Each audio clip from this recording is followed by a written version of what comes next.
Hi. Hi. Thanks for coming down tonight. I'm Josh. Hello, Josh. Hi.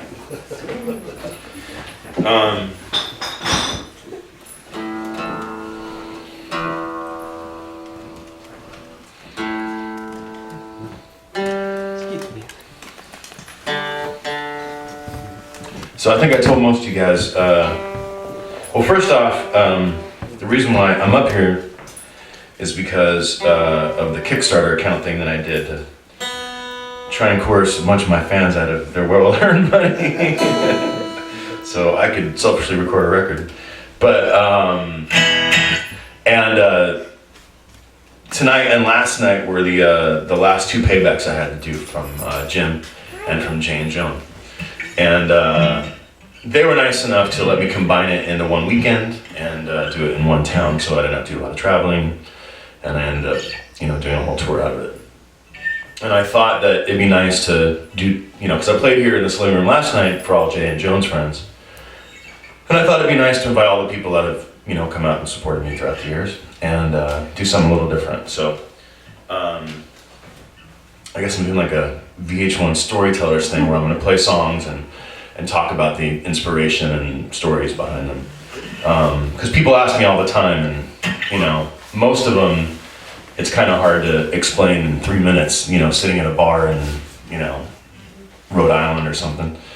And so that's what I'm doing tonight, and I'll try not to bore you too much. But this first song is, people think a lot of my songs are totally true, and most of them are actually completely made up, with little bits of truth in them. And there's two of them that are I think two, at least two, but I think there's two that are completely true from front to back. And this is one of them. And this is, actually both of them are kind of like the same thing, where like, they're not really about one thing, they're about a bunch of different things that happen in my life. And this one is all about my childhood.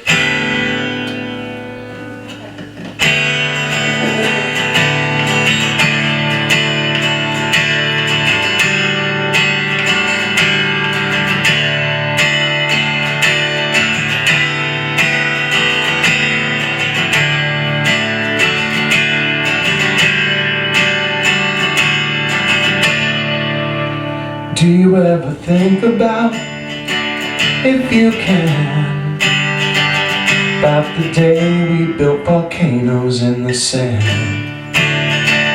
crawfishing, trying to fly, rocking Stevie while we watched that light go by.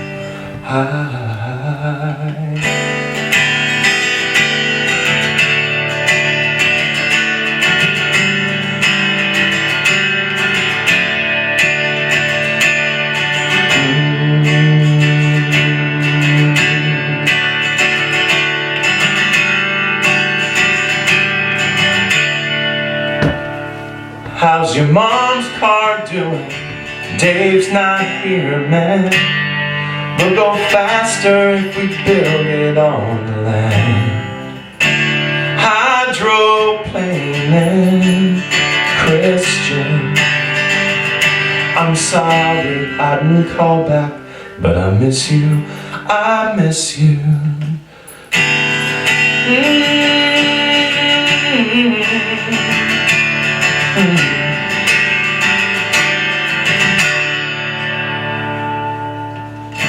Toast is burning bad now.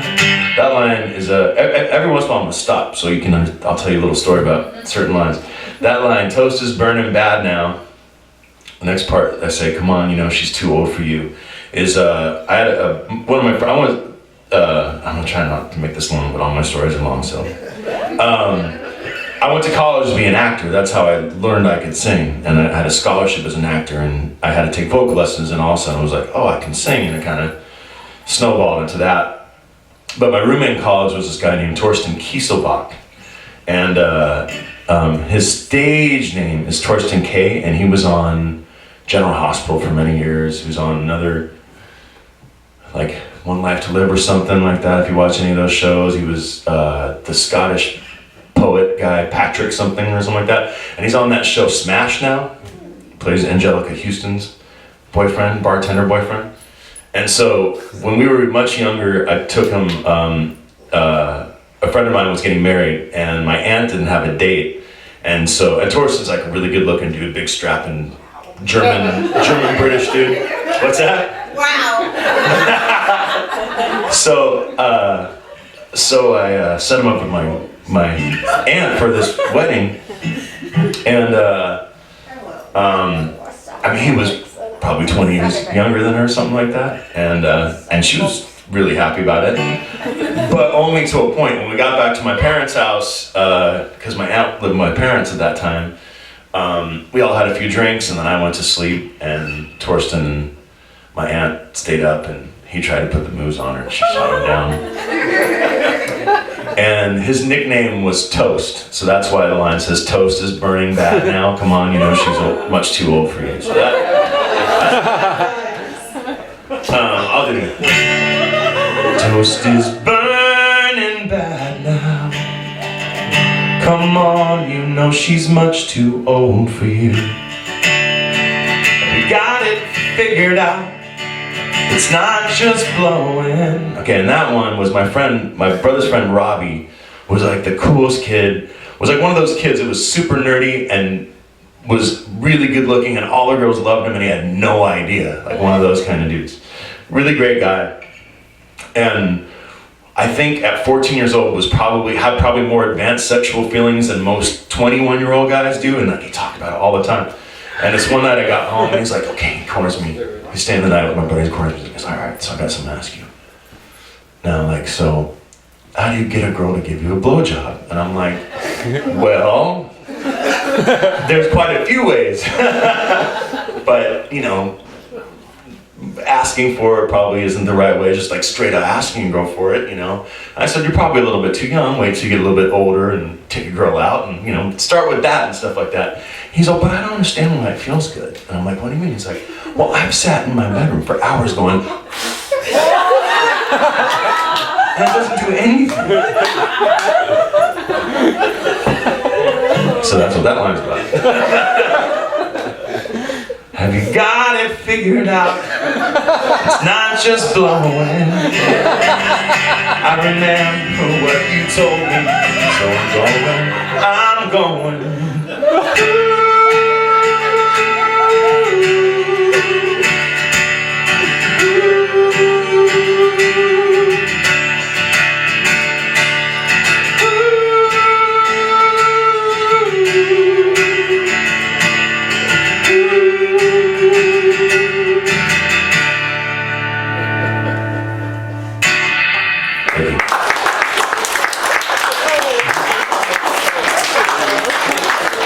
This is way more fun than a regular show. Alright, this song was on my American Born CD. And all the originals on that album were written in, except for one, were all written in 2 days, which I never did before. And it's kind of cool because they all kind of have the same vibe on them. And the whole idea of American Born, it was, you know, I'm gonna get a little political here, so I don't want to offend anybody. But this is the height of the Bush administration, and you know, I think you'll be fine. I'll be fine. And you know, I think for a lot of people it was a really frustrating time, and you know, politically, I think I have most views that are extremely liberal, and then I have some views that are conservative, and I like to listen to everybody about what they have to say, and I like to consider that. When it gets to a point where you're not listening to the other person, then I've got no time to talk to you. And this is a time, I think, when people who, and still now, people who are very, very religious, not everybody, but some people who are very, very religious, you know, would throw everything they believe on you. I mean, there's just so many things in our country that are ridiculous, you know, that I just can't even handle. You know, separation of church and state was supposed to be a very important part of our country. None of our founding fathers were religious. I am happy to be happy with your religion, but I don't want you to force it on me. I think the fact that not everyone can get married in our country is one of the worst tragedies in mankind. And I don't think it's treated seriously enough. So that's what this song's about. And no one ever gets it at all. That this is really a religious song, or about people who are religious. But it is. I've been living in the valley all alone these days. Solitude ain't never gonna faze me. Thousands stop and stare, but my life is going fine. While 2 by 2, I watch them walk the line.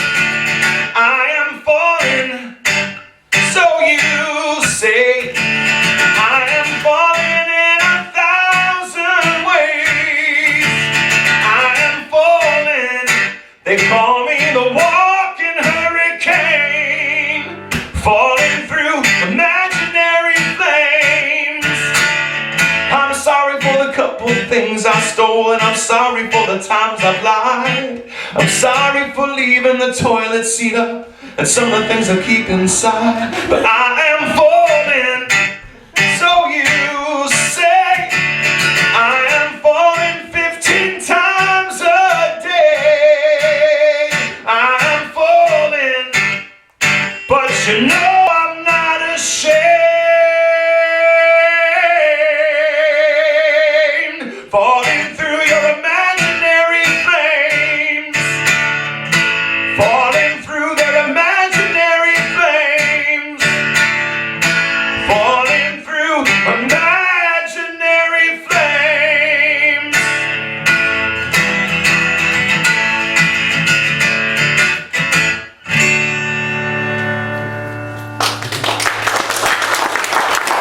Government.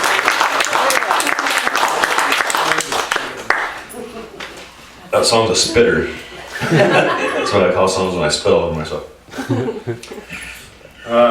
This song was also written for American Born, but this is the one song that was written on its own, or on its own from the other ones. And I was on tour with my buddy Ron running merch. I think a lot of you guys have met Ron throughout the years. And we were in New York City, and we drove from Cleveland to New York, and as we were pulling in, like literally across the street from the club, Ron's car blew up. And we had a month, I think actually 5 weeks left of the tour. Luckily, it was Thanksgiving weekend, and we had taken Thanksgiving off for the whole weekend on tour, so we had enough time to fix the car. Monday rolls around, the car's still not fixed, so I had to cancel Monday's show. Tuesday rolls around, the car's still not fixed, I had to cancel Tuesday's show. Wednesday comes and I'm like, I'm going broke, I have to get to this next show, because the next show was in Roanoke, which is a big money show, so you gotta make sure you get there. So I took a plane, and then did the show on Wednesday, and then found out Thursday and Friday got canceled on me, so I couldn't go to those shows. And so I ended up getting stuck in Roanoke, and I met these guys, and they offered to take me in for 3 days, which a lot of you crazy people tend to do.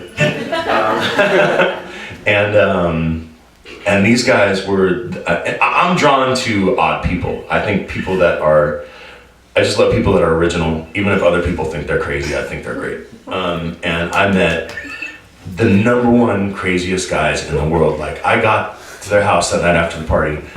It was nuts. It was like Jackass times 1,000. I mean, there were people jumping off the walls. There were people trying to blow up a corner of one of the rooms. I mean, it was complete madness. And I'm like, I'm kind of scared, but I'm kind of into it. I've never seen anything like this before. The night went on, and everybody finally fell asleep. And when I woke up at about 8 o'clock the next morning, 2 of the brothers, Ben and Jeremy, were sitting in the kitchen still drinking. They'd been up all night. And I happened on a conversation about when they were kids, their mother told their father that she didn't want to be with him anymore. And he grabbed all of the 4 boys, I think Jeremy was 13, I think, and brought him into a room and said, hey, your mom doesn't want to be with me anymore. I hope you guys never find love. because it's painful. Like, really harsh conversation. Went in the other room and shot himself in the head. Oh my God. And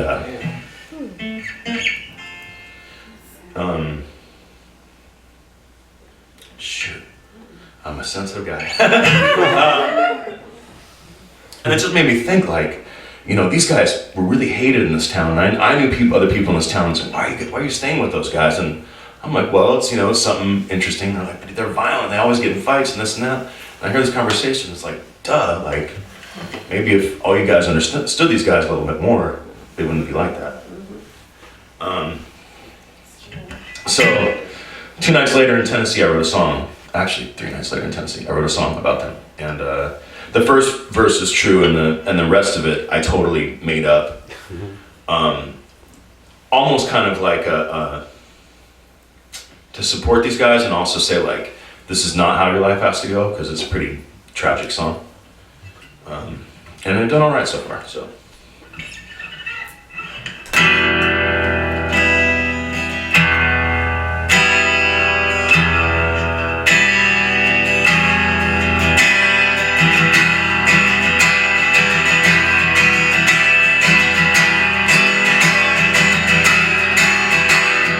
Daddy always thought he and Mom would be forever, but Mama knew it was time to leave. Daddy sat his 4 little boys down and told them, and my love your mama don't believe. There's one more thing that I need to tell you, one little wish before I go, that the insane love I feel for your mama, none of you boys will ever know. Bang, bang, Daddy's dead. Only hope he felt no pain. So goes the long, long tale, the tale of the brothers Chastain.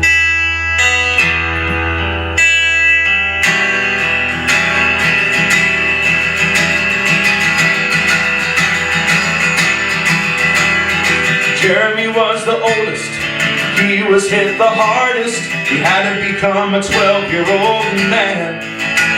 As the years went by, they had a bad reputation.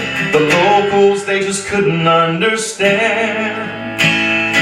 Anger turned to hurt, hurt turned back to anger, and anger stayed, it never seemed to leave. The winters grew colder, the boys, they grew older. Jeremy, Nick, and Ben, and little Steve. Goddamn, Steve, he yelled, and Nick agreed, 'cause he felt the same. So goes the long, long tale, the tale of the brothers Chastain.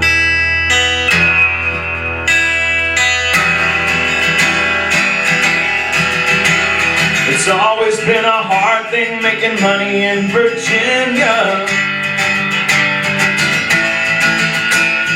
Ben was running moonshine down to South Carolina.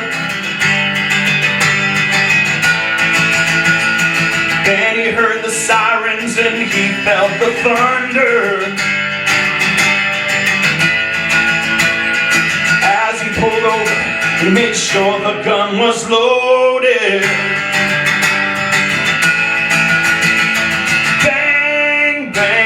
The law is dead, his blood spilled across both lanes. So goes the long, long tale, the tale of the brothers Chastain.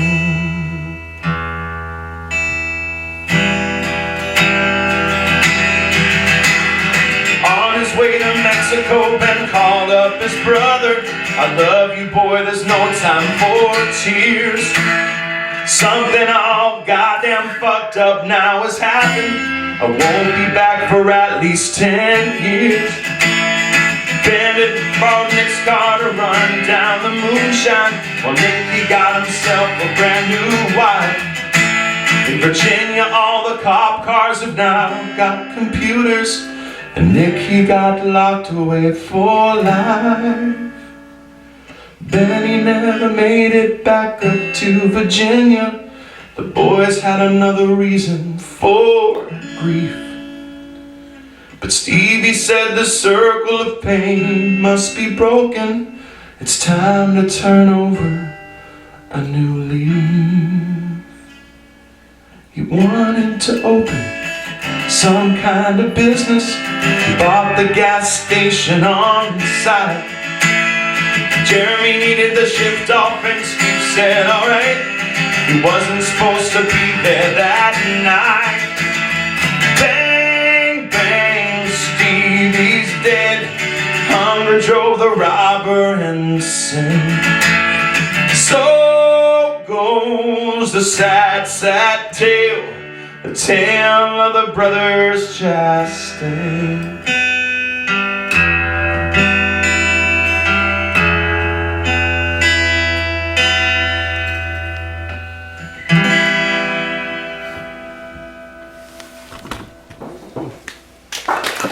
Thank you very much.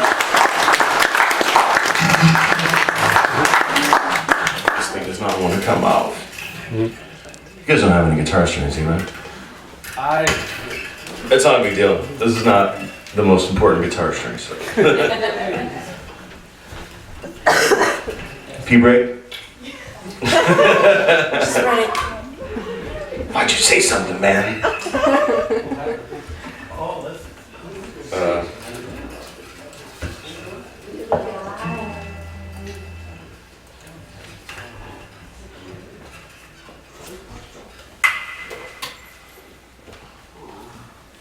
Alright, what's next?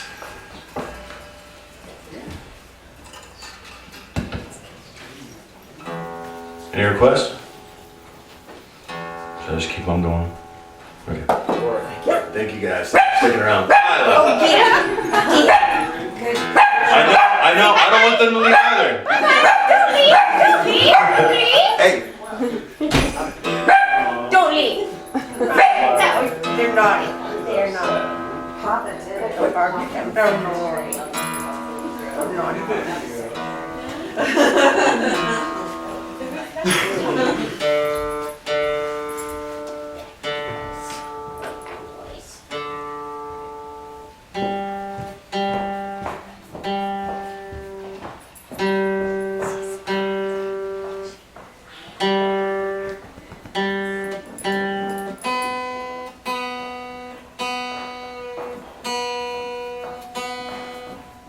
So normally I try to talk during the tuning, but I don't feel that pressure tonight. So. I'm gonna relax.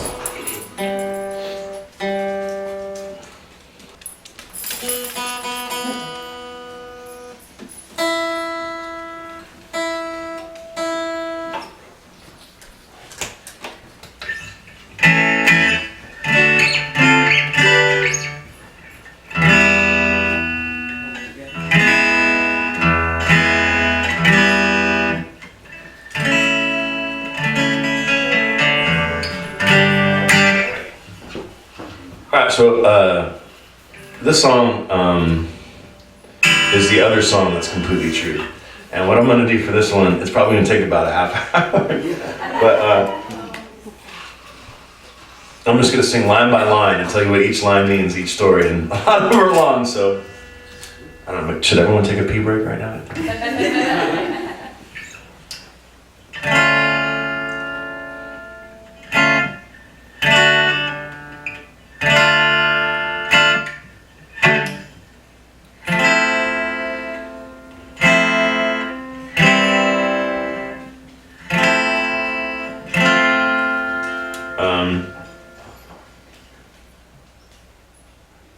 How do I do this?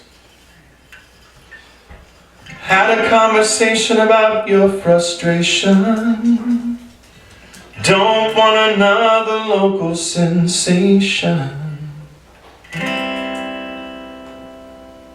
Damn, I'm sorry, son. So that line is about my friend Andy, who was a singer of a Long Beach band called Jesus Wore Dickies. And he started the record label that my band Bargain Music was on. And it was a bunch of, like, it was a whole group that hung out. Like, it was like all the guys from Sublime, and Jesus Wore Dickies, another band called Capital I, the Ziggins. I know. Why are you upstaging me? This is my moment. My whole life is dedicated to your happiness. You can't give me 5 seconds? And Brian, who was the other co-creator of Jesus Wore Dickies along with Andy, died of a heroin overdose really suddenly. Like, he wasn't an addict or anything. I think it was the first time he'd ever done it. And he did it, and it was, 3 or 4 years after Brad from Sublime had died, and it was all, and actually not just Brad, but there's probably like 7 guys, I think, in the group that all died of heroin overdoses in 3 or 4 years. And it was just like, geez, man, And so that's what that line's about, the local sensation. Don't want another local sensation like all these guys dying. And so I actually wrote this song the night that Brian died. So that's that part. This next part's a little bit nicer. Drove out to Vegas, courtesy of Cuervo. The next 24 hours went by in slow-mo.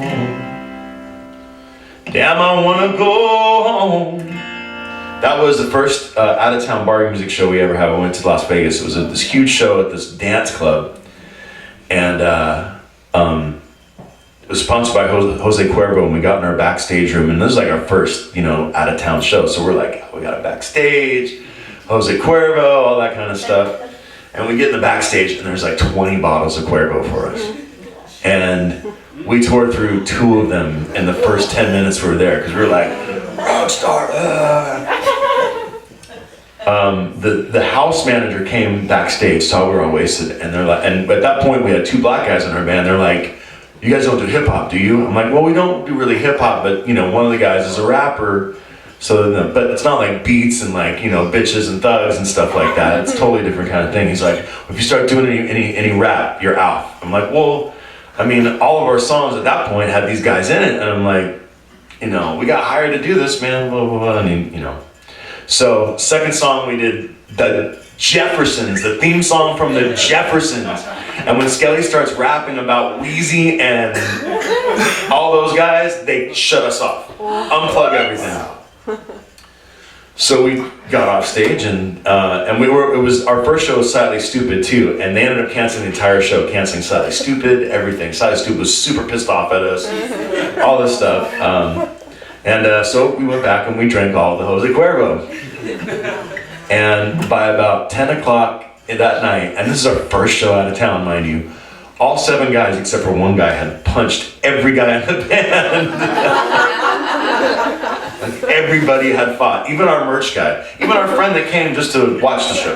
He punched everybody and got punched by everybody. And then our tour manager, who's supposed to manage the tour, got in a fight with the bouncer, who was a 6'6", 350-pound guy, who actually later, 5 years later, was in another band. I was on tour with him, and now he's a good friend of mine. So that's what that was about. The turtle and the shovel and the hoe became mine. That's the best memory I have from when I was age 9. Now I find gardening relaxes me. Most people think I say I find God and he relaxes me, but it's I find gardening relaxes me. That's because I remember I had a grandma who, I'm gonna tell way too many stories. I had a grandma who escaped Nazi Germany. Basically, she was a Jew, and then she escaped Nazi Germany with my grandpa. And all of her family died, and it fucked her up really bad. And, that kind of trickled down through the years, to the family, as I'm sure everyone has their own things. And most of the time, she was a really hard woman to be around, but every once in a while, she was really, really nice. And I remember when I was like 7 years old, I guess, is what I say in the song, or 9. And I spent the weekend at her house, and it was really bad the whole weekend. And when I was leaving, she had taken something from a cupboard and put it on the counter. And looking back, I know that she had bought it for me already, but I didn't know that as a kid. And it was the ceramic turtle that had a gardening hoe and shovel in it. And as I was leaving, I saw it, and I started putting it down, and I'm like, my grandma? She's like, yeah. I'm like, do you use that? She's like, no. I said, you think I could have that? She said, yes. So that's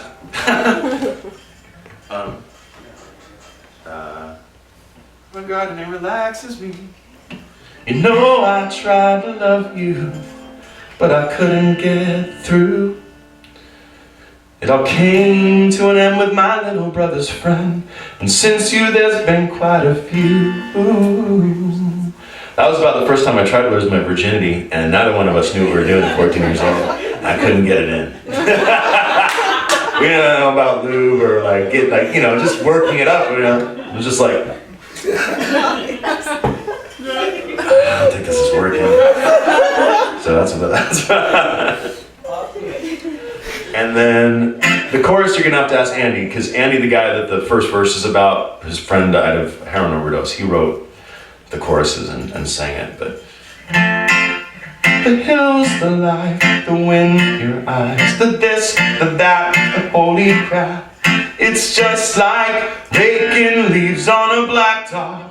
And most people ask me about like where'd the whole idea of raking leaves on a blacktop come from, and I always tell people, I'm like, well, you know, it's like, it's a metaphor for like doing hard work and like, you know, raking leaves on a blacktop's like you know, there's a little bit of physical labor, but like just that feel of, you know, the scratch of the ground and the sound, all that stuff, you know. I'm like, 'cause sometimes you have to go through stuff like that in life, you know, things that are unpleasant, but you gotta get the leaves, you know. And that's total bullshit. What it really is that when we were recording that song, we ended up like getting a lot of work done the first night and then got really drunk after about 6 hours. And which tends to happen when you're writing a song in the studio because you get so excited about it because all of a sudden you've created something out of nothing. You know, like when you've written the song first and you come in, it's not quite as exciting.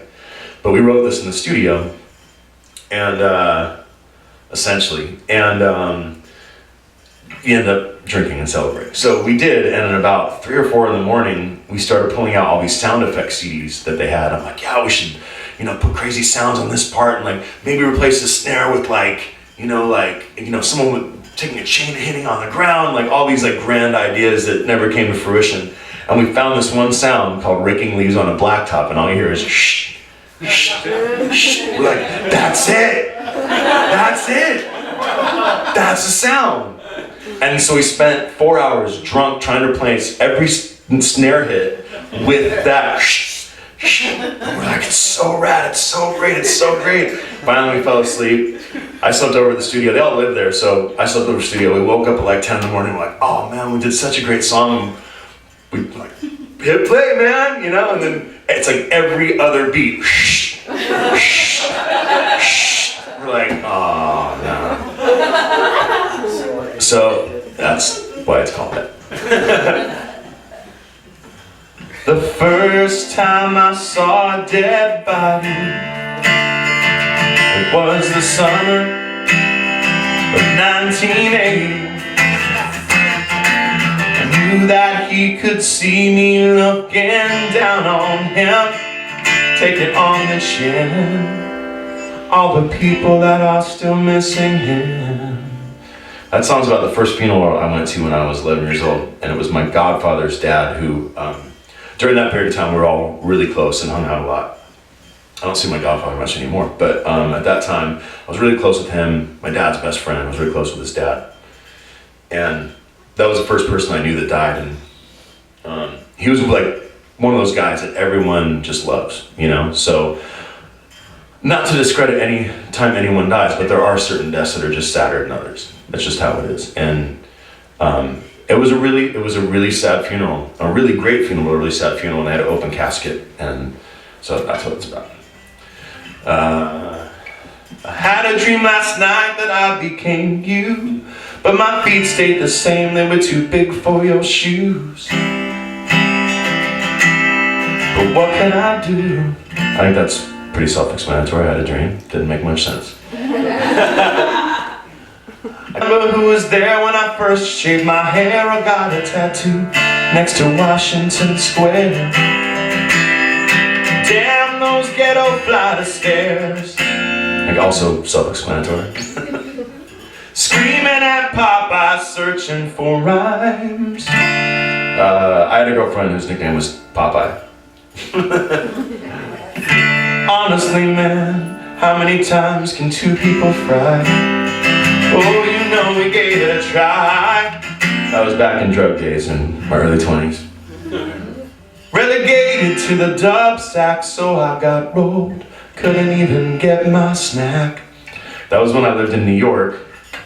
And I was actually living in Jersey City, and my buddy Fernando lived with me. And actually, he'll be coming up later in another story.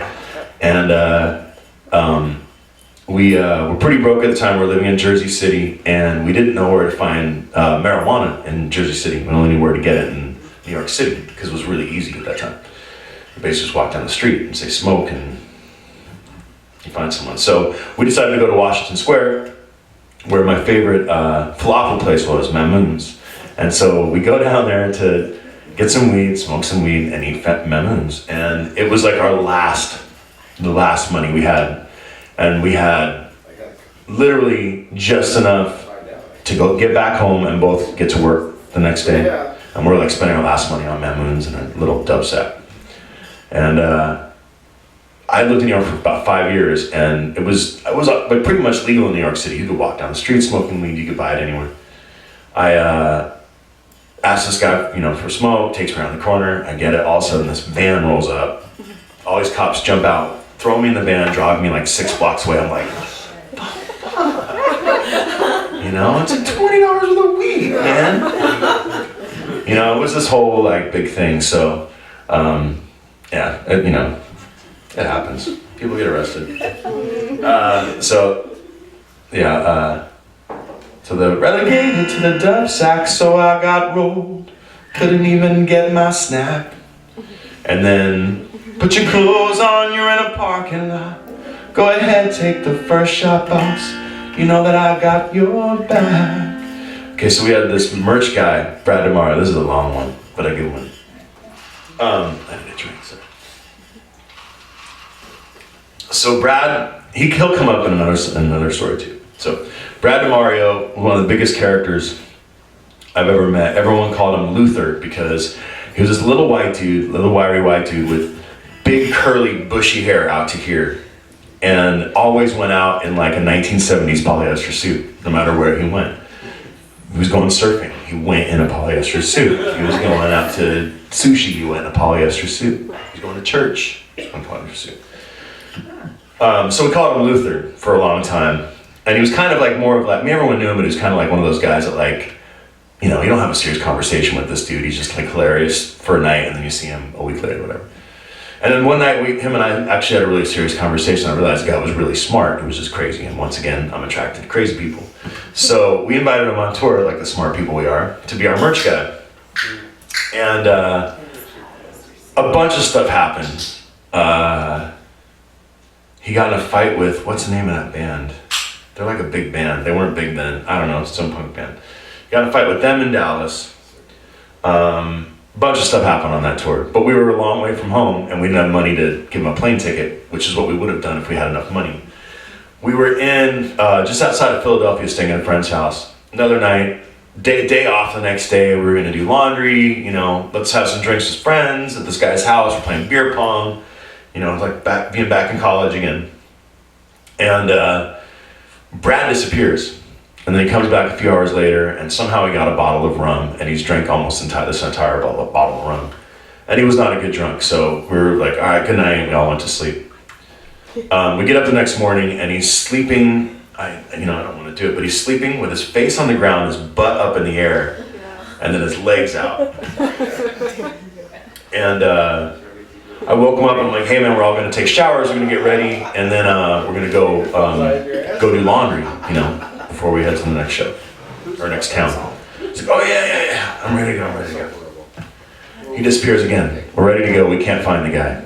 So we start walking around the neighborhood, driving around, a couple people take the van, a couple people start walking. I find him, and he's lying in these bushes with thorns. And he's made himself a crown of thorns. He's wearing nothing but his boxer shorts. And he's got red all over his mouth. And I thought, like, honestly, and he's just like, like that. And I'm like, I seriously thought that he had grabbed a small animal and bit it. Like, it looked like that. And I'm like, oh no. And I'm looking for the animal, like, dude, what'd you do? He's all, And all of a sudden I realized that he's got a bunch of berries in his hand. So he ate some strange berry plant that apparently had hallucinogenic properties or something like that. He was off in another world. I'm like, come on, the whole time down the, I mean, this is like 2 o'clock in the afternoon on a Thursday. It's not like, you know, people are sleeping and everyone's like, what's going on? He's like, walking down the street. We finally get back and I see everyone's by the van going like that because he's still got the crown of thorns on. So I'm not gonna take it off. And we just throw him in the van, and we had this open space in the van. He kind of just laid down there, and I'm like, dude, let's just go. I'll do his laundry. Let's get going. So we go to the laundromat, and we're doing laundry and everything. All of a sudden, we look out, and he's just wandering around this parking lot. And it's fall, so there's leaves all over the ground. He's just like kicking these leaves in his boxer shorts. And then I realize that his boxer shorts are completely soaked in the front, and I'm like, oh. So I go out there, and before I even looked at him, I opened the van door, and he pissed all over the carpet. It was like, I'm like, dude, like, we gotta wash those. Like, you know, I'm like, get in the van, and like, I pulled his pants down, and put a blanket on. I'm like, dude, stay here. Please, stay here. So I go back in, and everyone's like, did he piss in the van? I'm like, yeah. They're like, fuck! What are we gonna do? What are we gonna do? And so I throw that another load in and everything. We're sitting there, and all of a sudden we noticed that, well, we hadn't noticed this before, but there was a high school right across the street, and the high school was getting out of school.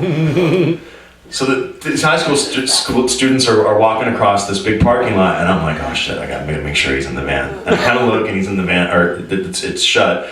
I'm like, I'm just gonna go there and then block it, and it's a pretty long walk to where the van was, but we could see it, and I start walking down, and all of a sudden I realize he's already gotten out of the van, and he's completely naked, kicking around with all these high school students going, he's like, wiener flopping everywhere. I'm like, oh my God. Right then, 2 cop cars pull up, and I spent the better part of an hour convincing him he wasn't on heroin. I'm like, dude, look at his lips. I don't know what happened. I'm trying to explain this to these 2 cops. And they're like, how long were you in town? They told me our band. I'm like, we played last night, we're on our way. He's like, we'll just leave. I'm like, we have our laundry, we have 1 more load, we're trying. Will you please just stay till then? He's like, yeah. And he goes and he writes down our license plate, and he's like, if you guys ever come back in this county and I see you're all going to jail, I'm like, we'll never come back to this county, sir. So, yeah, needless to say, he didn't tour with us after that.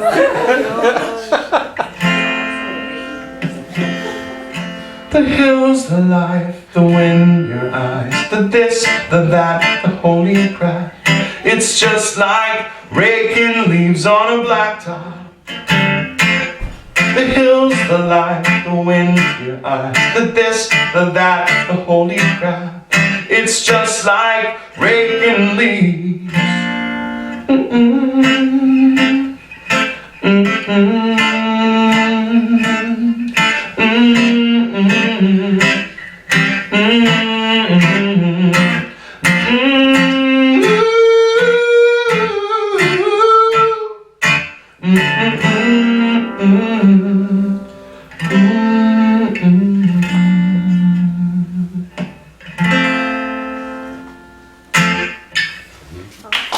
Yeah, that was about 30 minutes.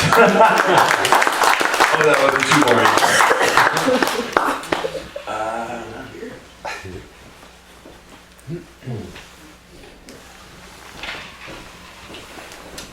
Gotta watch those berry eaters. It's just dudes from Long Beach, like, they just like, whatever's in front of them, they're like, oh. It's true.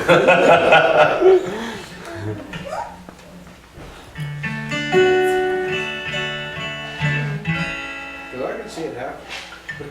Huh? I can see it happening. Yeah. Me too.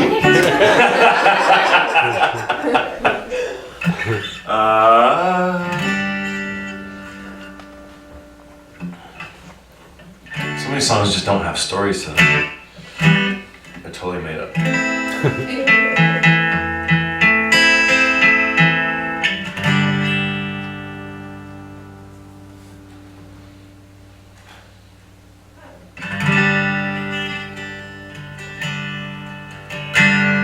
This song was also back in my drug days. When this is actually the first night of Bargain music recording, when we decided to call it was me and my friend Sean. And we decided we were going to start this band called Bargain Music, which was really about 2 years of doing absolutely nothing and smoking a lot of weed and saying, oh yeah, we got a band, you know? And then one of our friends, our friend Craig, booked us a time in a rehearsal studio. And he's like, I already paid for it. You're either gonna owe me this $45 or you guys are gonna go practice. And we're like, all right, we'll go practice. And right before then, we did some recording of songs, like wrote songs. And I'm trying to think, I don't even know if we ever released any of those. But that night we decided to do some drugs and eat some LSD. We thought that would, you know, make us more productive, which was the opposite. And I had a girlfriend at that time who was a little crazy, and she called me a bunch of times, and I didn't answer the phone because I was on acid. And I was actually at my folks' house, they're out of town. She got mad, she showed up at my parents' house, totally pissed off, did the whole like angry girlfriend yell thing, while I was tripping balls though, and I'm like, whoa. And so needless to say, it was not the most pleasant night. And I wrote the song the next day, so this song's about. And it's called Wednesday, and the reason why it's called Wednesday is because I wrote it on a Wednesday, and I couldn't think of a better title.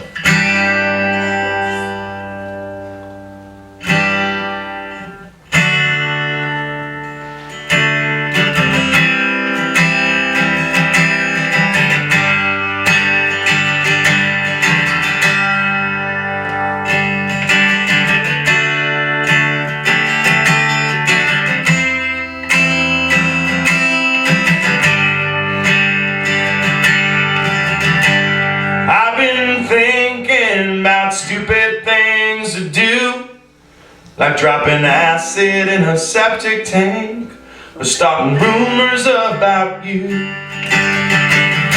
The day you left, the sky was so high, I thought it would surely fall. That mean hound dog in Sean's backyard, you never looked so small. And I thought, it's another golden day. I'm in another lonely way. Though the sky is yet to fall, when it falls, I hope it falls on you.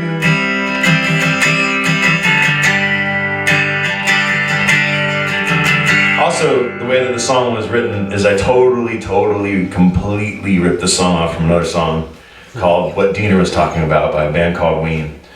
Lyrics are totally different, melody's totally different, but the chords are the same. So it's like, it washes up, it's hanging out, and all I have is nothing. Nothing to do, nothing to say, think I must be dreaming. See? The sun comes up, and I'm all washed out. Is this what Dina was talking about? I don't think I will ever return again someday. So, total ripoff.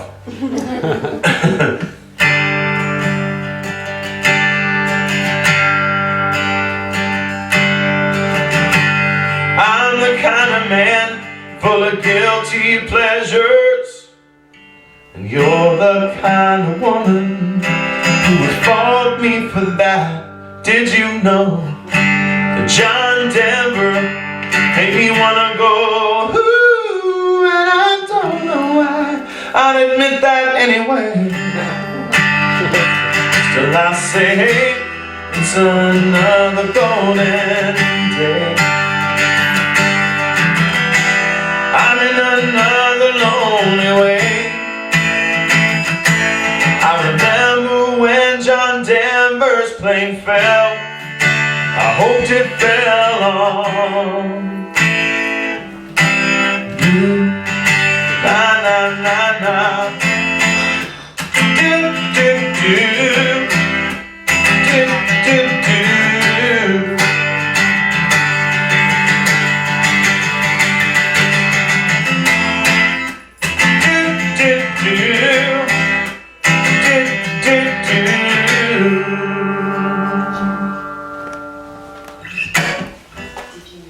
Thank you. I think I'm gonna take a quick break, go to the bathroom, and refresh my drink. You guys might want to do the same. Yes. But I just remember I at a bar. Did you know? So see, our families went through Josh's song. Yeah,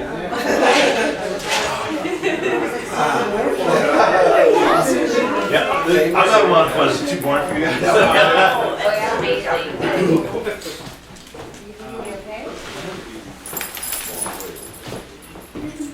Stop it.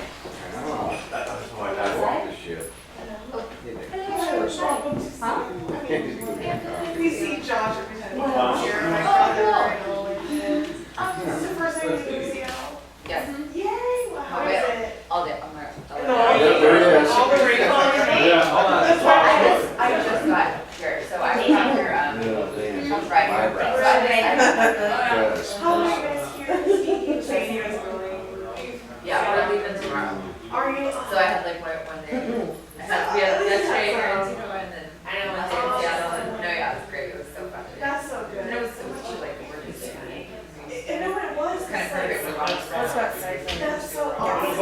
Yeah, because Josh was email me and so as soon as I emailed him, I was like, I didn't get a right to go over and join the rain, man. Like, seriously, this is my brother's my boyfriend, sorry, my boyfriend I got for Adam. Yeah. So he's just like, I just went there for the first time in February, and like, it wasn't that nice, but it was. Like, we had like 180 days. I'm like, oh my gosh.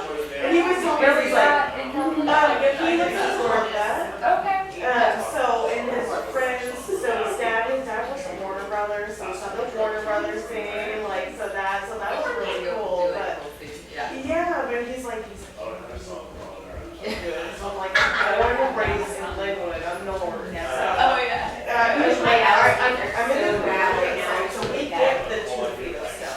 We get Yeah. Yeah. It wasn't anything like that. Your head and Josh and I like put it. Oh yeah.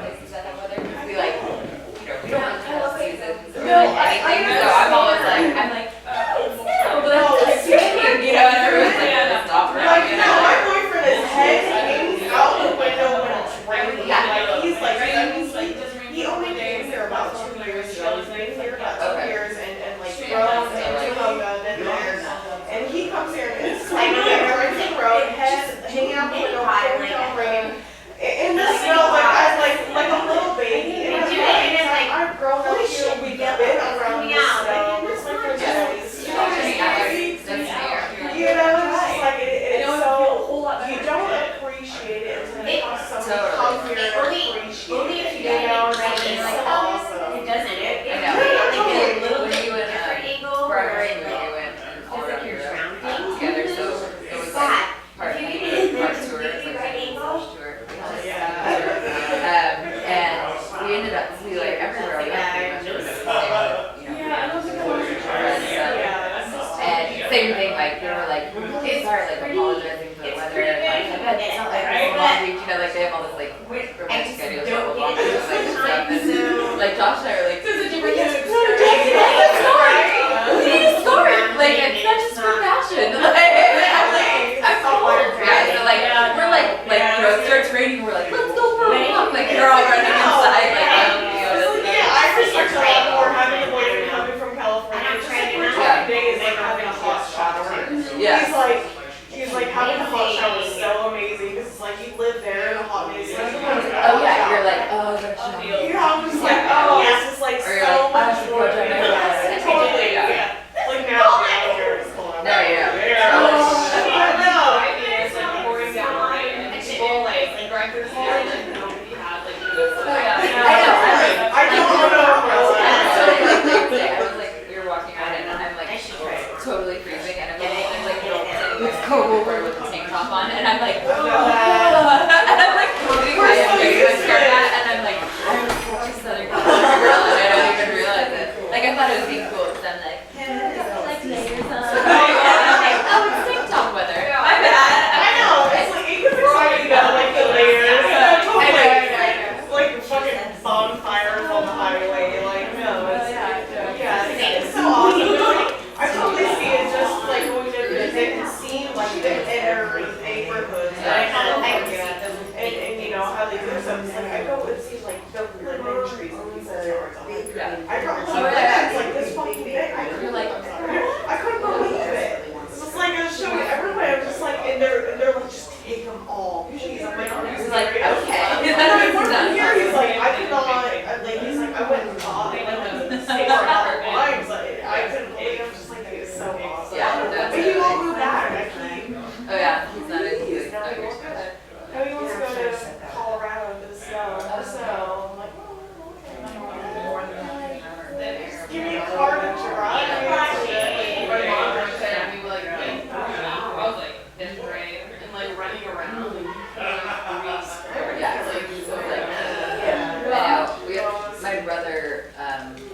all like family friends now, but his buddies, all like live out in Colorado. I'm like, In the car, air conditioning. Yeah. Like, I literally can't breathe. We went to the Red Rocks Mountains, like, don't run up there. So me and my sister are like, I need to hear more, like, this is really nice for travelers. But you'll get, I mean, you'll get used to living there. Yeah, It's of course. just, like after a few days, you're fine, but Yeah. Like, otherwise, been like, here, you know, I don't know. I haven't been to enough places to experience, like, all the places in the house.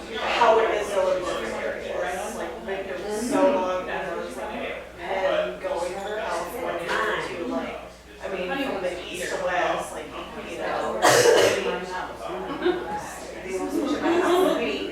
Yeah.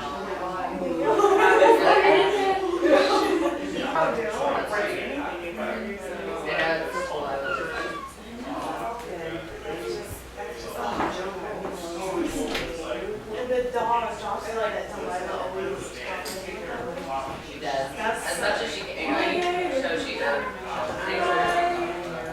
it's you guys know. So,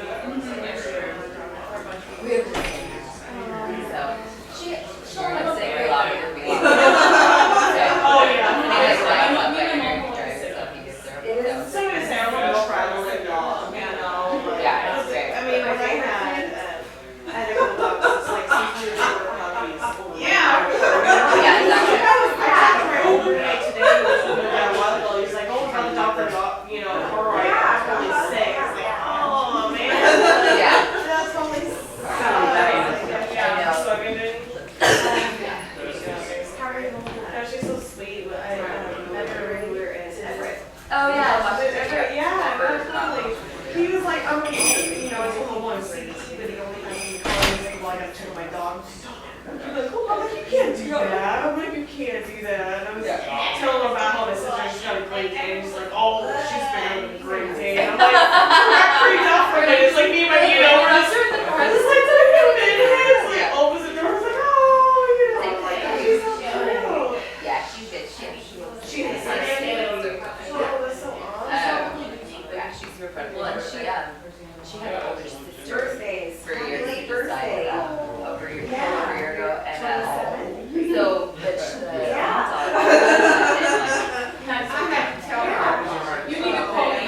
really was like new to life and travel at all. So like it made her career terribly, but she's like so happy because she doesn't get to go anywhere. And like the first road trip Josh took her on after Tosh died, she was like bounding like all everywhere, just like running like crazy, like oh my god.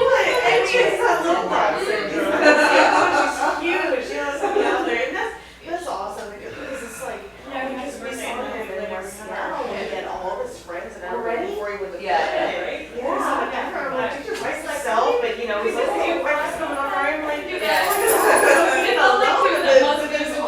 Right, takes her, yeah. Exactly. Like, I would totally do it too. She drives, drives well. Yeah. Awesome. She's totally like, that's why I'm always like, take her, because she keeps you like safer. Yeah, I would too. Talk to your dog. No, totally. That's the way to do it, definitely. Yeah, totally. No, she's so sweet though. I was so stoked when he opened the door. I'm like, yeah! I'm like, he's so cute. I'm like, this is perfect. You had a lot of fun. I bet. Have a good time. Now my brother's wife is like, oh, baby dog. She's in your house. What's that? She's calling us. Oh, yeah. It was nice to meet you, man. She's not the first one.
And then when they first got there, I got laryngitis. And I was like, Oh, this truck, really? yeah, and I'm pretty sure, I told Josh, I'm like, I'm pretty sure this is your fault. Like, I was screaming at the show. It's so loud. Whatever, but. You're like, anyway. And I know it's been allergies. I mean, they're all. I keep thinking, I felt like I'm in allergies. So I'm like, I'm just trying to just like sick or something. But Yeah, it was, and we went to Hawaii and it's like, oh my god, I feel so good. I know, and then we get back to it. Are you guys doing something? And I completely lost my voice when they were trying to talk. It's just silly because I'm not sure I want to get this. I don't want to do it. Okay. I know, as I called my daughter, take my why is the same? Oh, really? She has a fever. She's like, take your temperature. I'm like, yeah. Yeah, and she goes, no, well, no, it's not even delivering. So she's like, do you have any other symptoms? I'm like, no, I don't feel sick. I'm really hungover, so maybe that. She's like, no. I always do. Okay, there's shit. I got big feet. Yeah, I know. You bragging.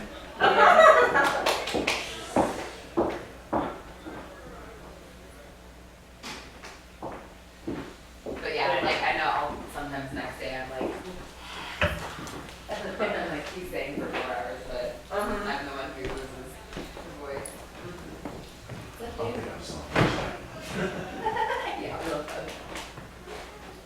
Lada's ready to roll. Huh? Lada's ready to roll. I should charge like $5 for that. She's like, look at for Delilah. It's so rad. Just like, She's all, she's kind of a bit stingy, but she likes it. So. She has to put out Delilah. bye. You're sitting on the couch, and I'm like, oh, gosh, sorry. Yeah.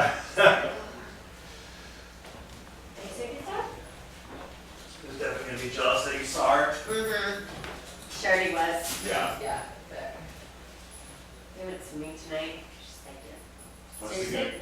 the You're gonna tell Delilah. I was thinking about we need to take a picture with like her standing in front of a sign that says I miss you, Gavin. Well, she wouldn't take off the shirt. She goes, so you know I'm not taking off this shirt and you can't make me. Because I'm just gonna wear it every day from now on. I go, well, so here's the deal. I might have to get you another one so we can kind of like switch it out. Because you already have like grease stains like on the front and on the back. And I'm not sure how you got grease stains on the back, but you already did She's stuff. like, I don't care about that. No. She goes, I'm putting on my swimsuit. I'm putting on underneath. I'm only gonna take it off for a second when I go swimming. But then it's going back on, okay? And I'm like, okay. Okay, but can I wash it tomorrow? She's like, well, I think it's gonna change the size. I'm like, I seriously, I don't know, but can I? It's so funny, like, I mean, because like you and Paul are both like strong personality people. You're not timid, mild people, you know. But she runs that house. She's all. She really is. I can't, she's like a tornado, that's what I tell him, like, you suck the energy out of me. It's not always What in did a you good say? way, but. You said something about her not doing her chores and how Jaden had done chores, I think, or something like that. And you're like, well, you haven't done your chores. She's like, and? You're speaking Japanese right now. She kills me. I just have to walk away from her because I can't breathe a lot of the time. But she's so sweet. So funny. Yeah. She's so funny. She comes up to me. She goes, You're not looking at my Asian porn, are you? can I ask you a question? Good. She's like, You found it. you can smell it on the spot. It doesn't smell very bad. It was 13.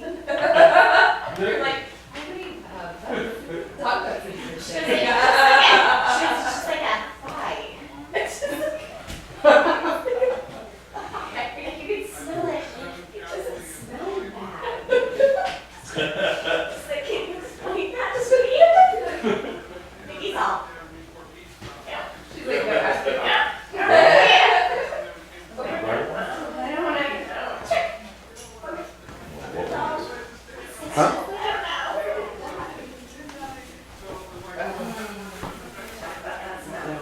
yeah, one of our,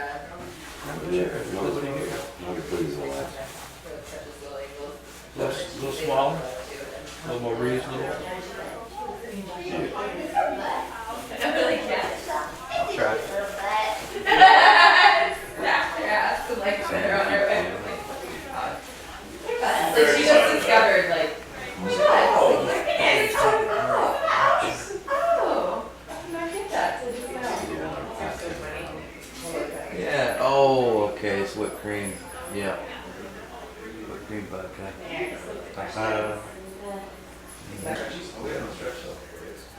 But it's supposed to be delicious. What about when you're like Guys, pizza? evidenced. Remember like we question about Yeah. pretzel? Sorta. Who's like 5. Like we came sitting room once and she's all we're kind of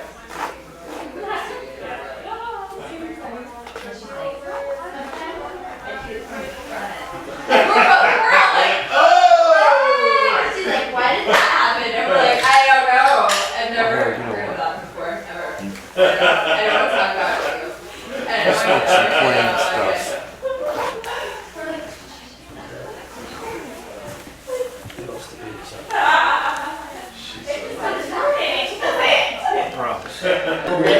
I had a dog that ate about an eighth like, dude, of all mine hungover from Saturday once. night at 7 a.m.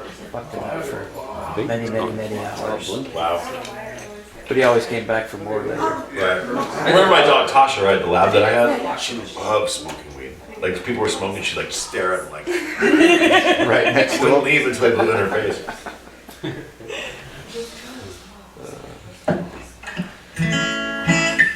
I think so. All right, I decided I was going to change it up. For the rest of the night, I'm going to do Justin Bieber songs. Justin Bieber. This song is about the first time Justin Bieber butt raped a 13-year-old.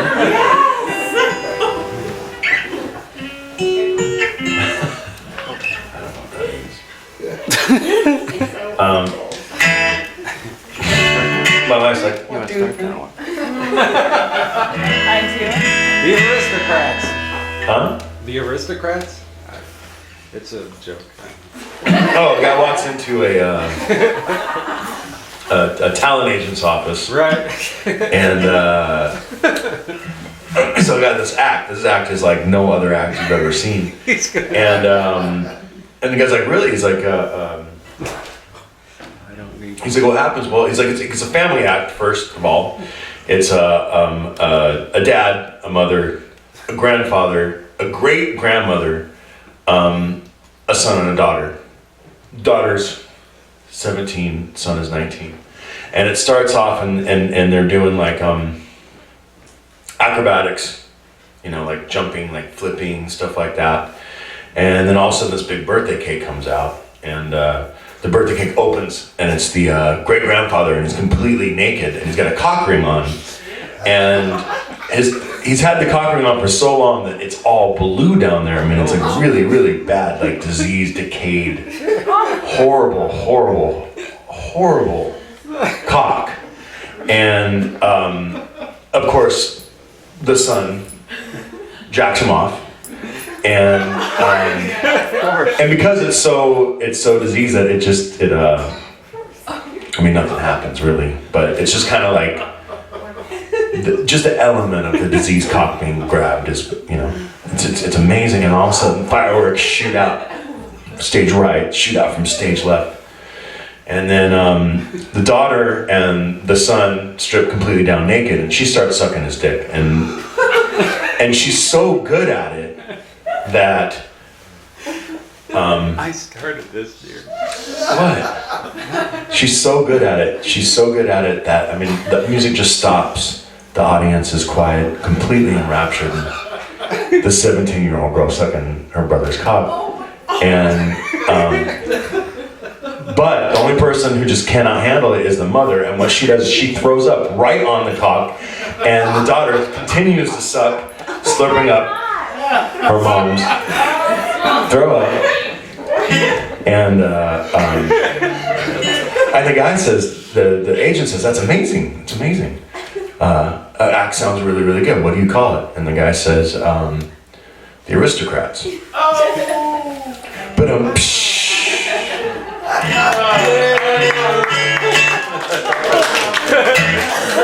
if you don't understand that, I'll tell you about that.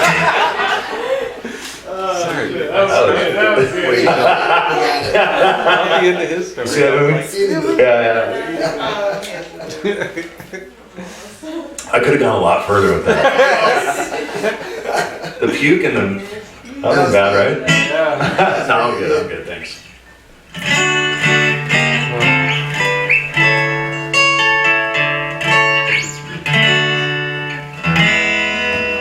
What song should I do?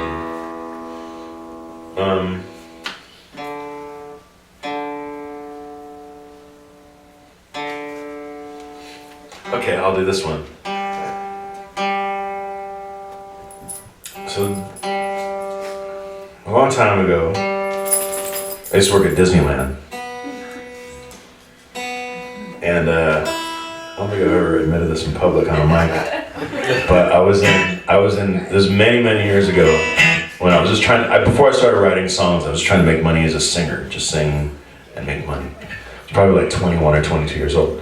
And I was in the Beauty and the Beast show at Disneyland, and I was Gaston, the bad guy from Beauty and the Beast.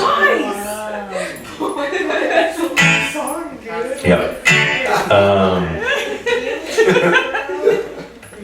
And during that time, one of the girls that played, and to be honest, man, it was a great job because it was a union job. I was on stage for 3 minutes. It was a 23-minute show, and I was on stage for 3 minutes for every show. There were 6 shows a day, so what's that, 18 minutes that I was working, and I got paid for 12 hours because there were breaks in between and then a long lunch break. And this was 1991 or 92. I was getting paid $36 an hour. Yeah, right?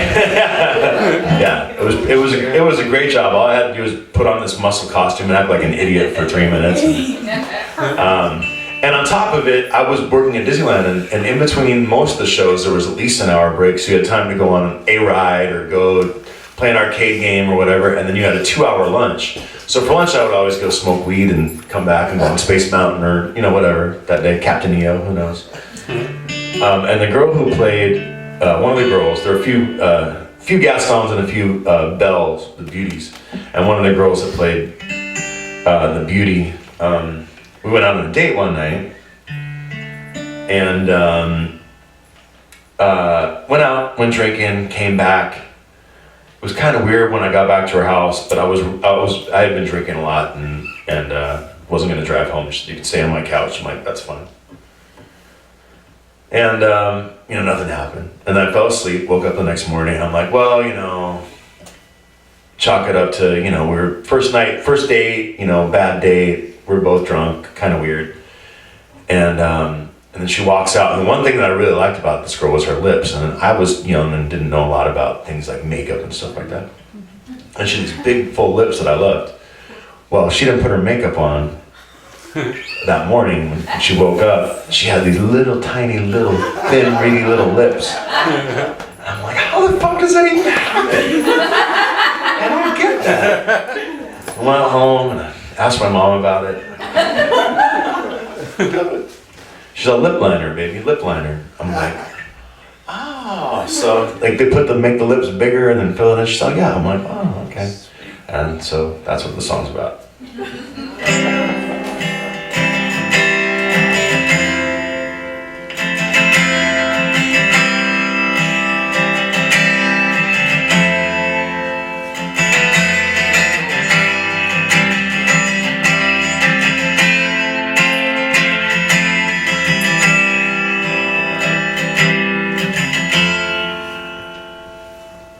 Stay like that,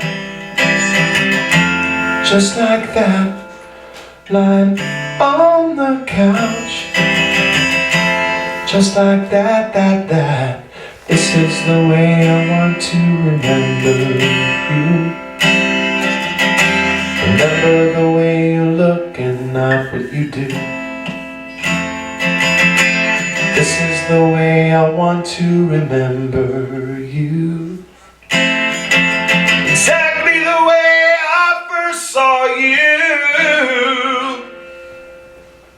I wanted to touch you with my big brown hand. I thought I was a player, like I was Method Man. That's when I got a look at your lily white thigh. It was all out of chronic, but goddamn if I wasn't high. You look like someone out of a 1912 photograph. You turned and smiled, you looked at me and you laughed. So I shot you down.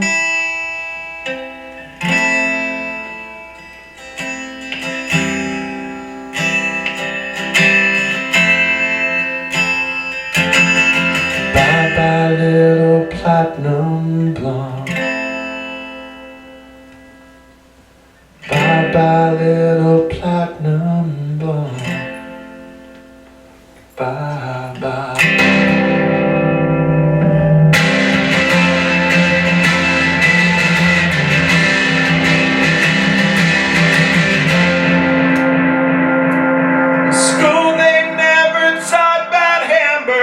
Or steak, and I should Mohammed on the welfare state. But I know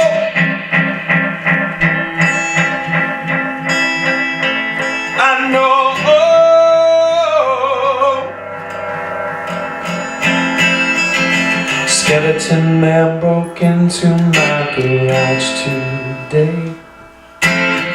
Took all my LPs and smoked up my grade A. And this ending part was because all the guys in Bargain Music made fun of me that the song sounded like Take a Walk on the Wild Side by Lou Reed. You know, like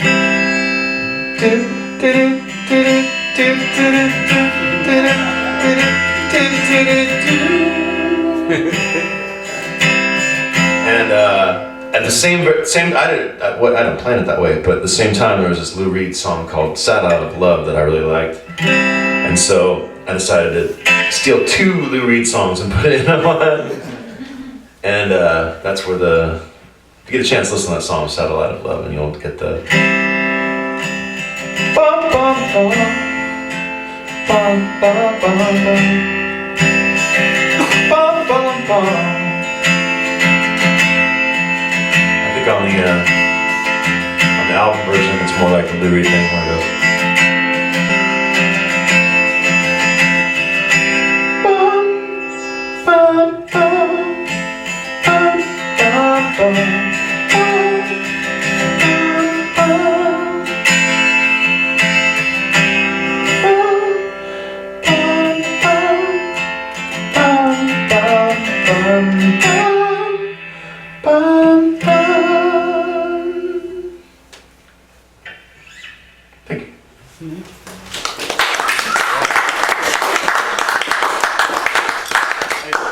Did Scully really break into your garage and steal No, but he was mad that I wrote that. I got so much shit for that. It would have been better if he did break into my garage.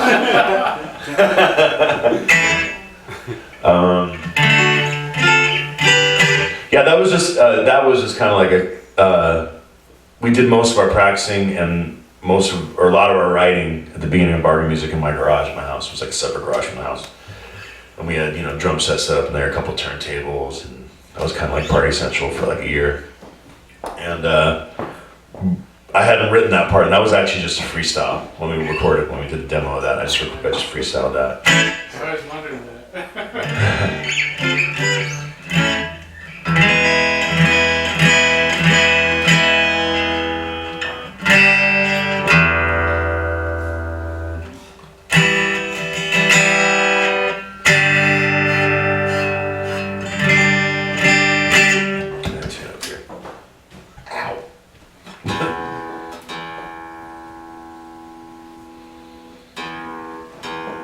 Any requests or any songs you want to know about at all? Or? A little over a year. No? Huh? A little over a year. Okay. Shoot, I don't know if I can play that song. I haven't played it in like 3 or 4 years. I can tell you the story about it. Let me think about that.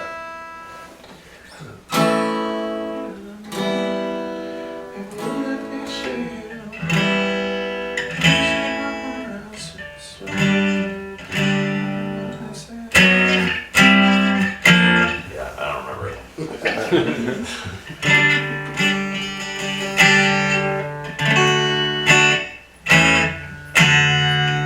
Black Eye? Did you do that? No, I'm just kidding. Yeah, so Black Eye. There's really not too much of a story behind Black Eye other than just having, you know, a crazy girlfriend. Not me. Huh? Well, no, not her. No, you're my crazy wife. Just kidding. No, you're like way more normal than I am. Yeah, Black Eye was just like because of a fight that me and an ex-girlfriend had. And she didn't hit me in the face, but it was like not then. Later she did, but it was almost like it was more of a predicting. But yeah, she did like, you know, come at me pretty hard. And just because I wanted to go hang out with my friends at a concert at the Foothill, and I didn't even want to go. I didn't want to go. It was my friend's birthday, and they were watching Cubensis, which is a stupid ass Grateful Dead cover band. And it's like all these like, you know, 6-year-old ex-hippies all on acid on a Tuesday night, like twirling around. I'm like, I don't even want to go to this. It's my friend's birthday, and then we got in a fight. So, yeah, that's. I'm trying to think of like what other parts of the song.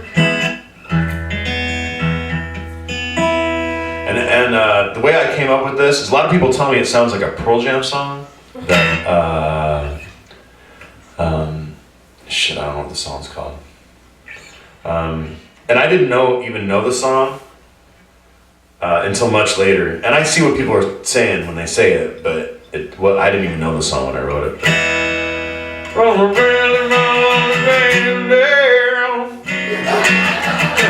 all I know. That's the song, right? That's like actually what he's singing too, right? Yeah. What about government soap, man? Does it really not clean dishes or? I'll do that song next. I'll explain that one. I'll play Black Eye right now, and I might think of other stuff. I can't think of all of it right now.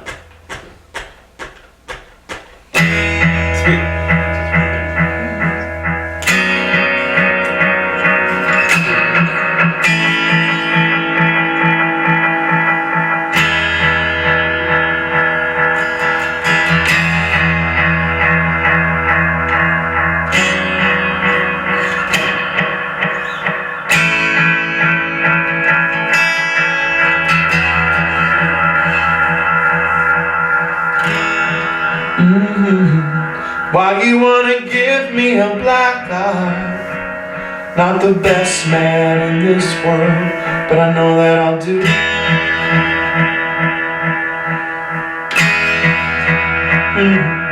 Why you wanna give me a black eye? I'm not the best man in this world, but I'm the best one for you. Coffee at 7, and then I'm at work by 9. I always thought the carefree style would be the way I'd live my life. So that line, it was kind of a dig at my ex-girlfriend who wanted me to get a 9-to-5 job. And I was like, I'm a musician, man. Like, that's what's up. But, so I was trying to make fun of her. Shipping on 1992 when all you did was smile. I guess that's what was on my mind the day I asked you to be my wife. That was just all made up, it just sounded good. So I say, oh, why you wanna give me a black eye? I'm not the best man in this world, but I'm the best one for you. This part was like pretty normal in this relationship. I put away one day this week, it was just for you and me. There was nothing much to fight about, as far as I could see. Next part, not true. You remember when I was 8 and you were 5? Spent a lifetime with you, girl, and now you sock me in my eyes. So I say, oh, why you wanna give me a black eye? I'm not the best man in this world, but I'm the best one for you.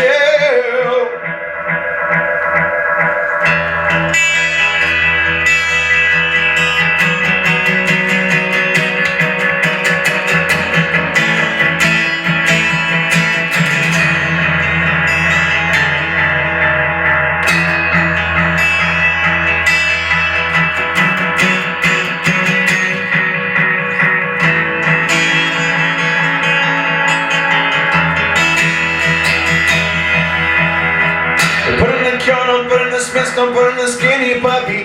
Put in the coat, don't put in the Smiths, don't put in the Echo Belly. Put in the coat, don't put in the Smiths, don't put in the Duran Duran. Put in the coat, don't put in the Smiths, I'll put in the Minute Man. Put in the coat, don't put in the Smiths, don't put in the O&D. Put in the coat, don't put in the Smiths, it'll be a catastrophe.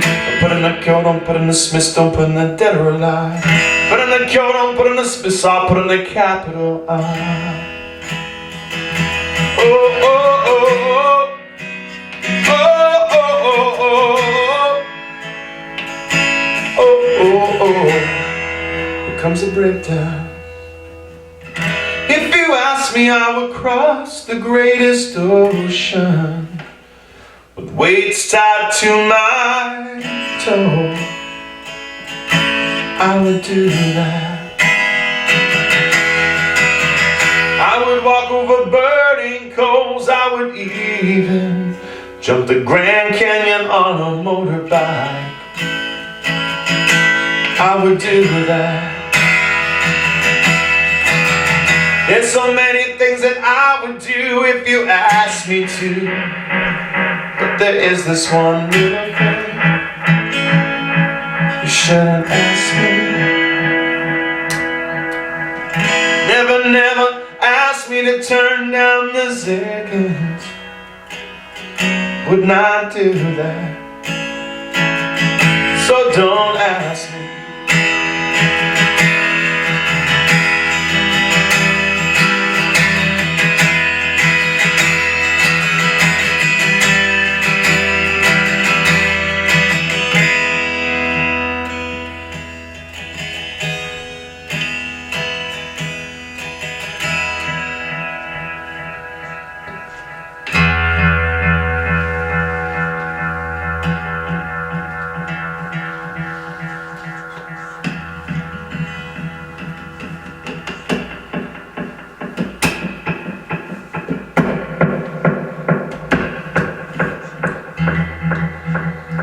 So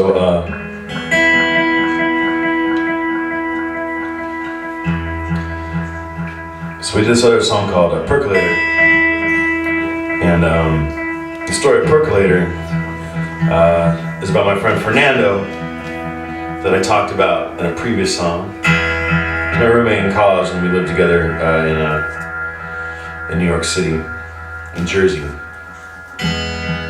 When I got busted for the weed out there, he was the guy left standing on the side of the van.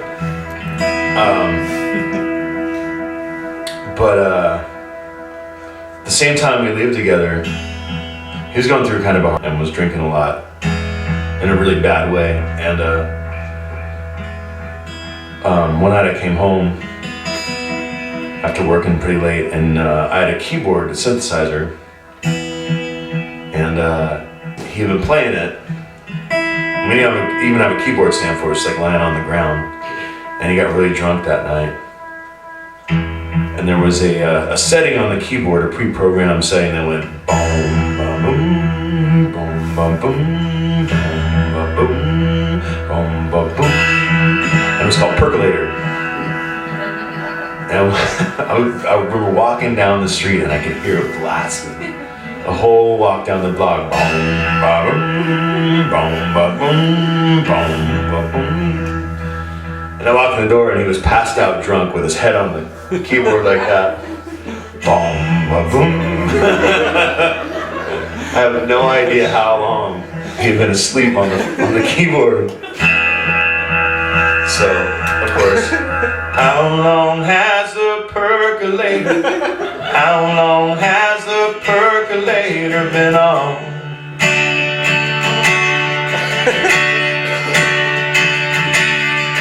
How long has the percolator? How long has the percolator been on?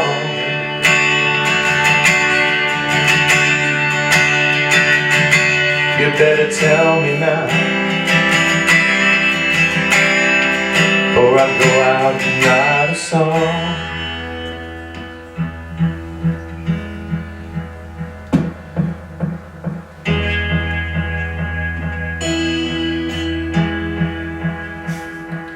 So for years, that's the only part of the song I had, just that first part.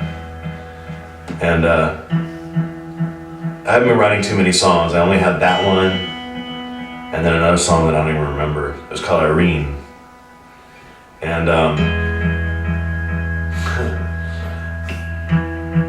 and then one day, and pretty much like whenever I only know those two songs on the guitar. I didn't know any other songs. Whenever I would get drunk, I'd play those things. So I'd be like, how long has a percolator, for like hours at parties drunk. And people were like, dude. Boom, ba-dum. And then I forgot about the song. And then my brother Ben, when we started Bargain Music, reminded me about it. He's like, how about that Percolator song? And the next part I came up with is late in the garage one night, and I don't know if it has anything to do with anything. But I think it's one of my favorite verses I've ever written. We awoke at sunrise, drank margaritas from a can.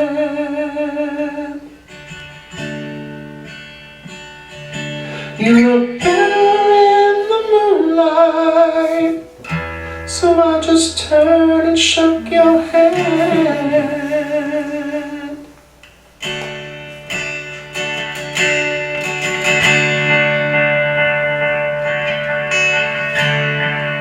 This next part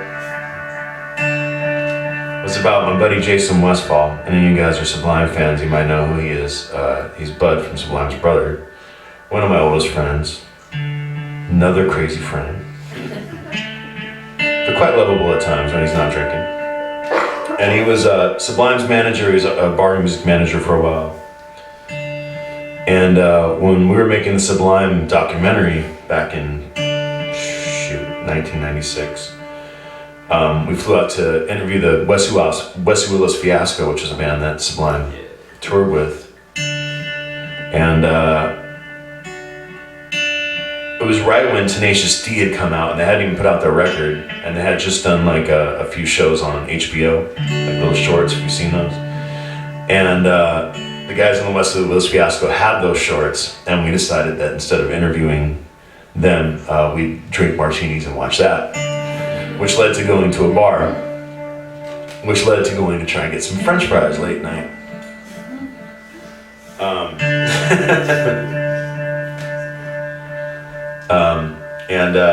Outside, I was inside getting French fries at this joint, little joint across the street, and Jason and Dave from Wesley Willis Fiasco were like play fighting, and all of a sudden Dave threw Jason through a plate glass window in the French fry place. I'm sitting there with my French fries, or getting my French fries, and Jason comes through, got blood on him. Dave takes off running down the street and runs to the bar that we're hanging out in. And I'm like, man, if you're gonna run from the cops and run away, like don't run into a building.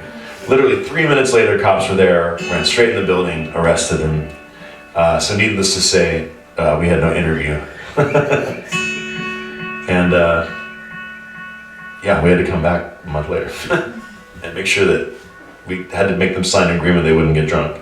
Even though I was drunk too, I didn't sign it. Remembering Chicago, all I wanted was some fries.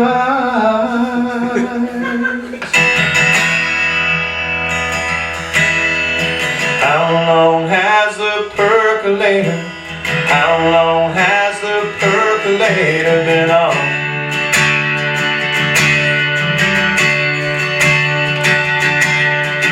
Wanna know now, don't wanna know later. How long has the percolator been on?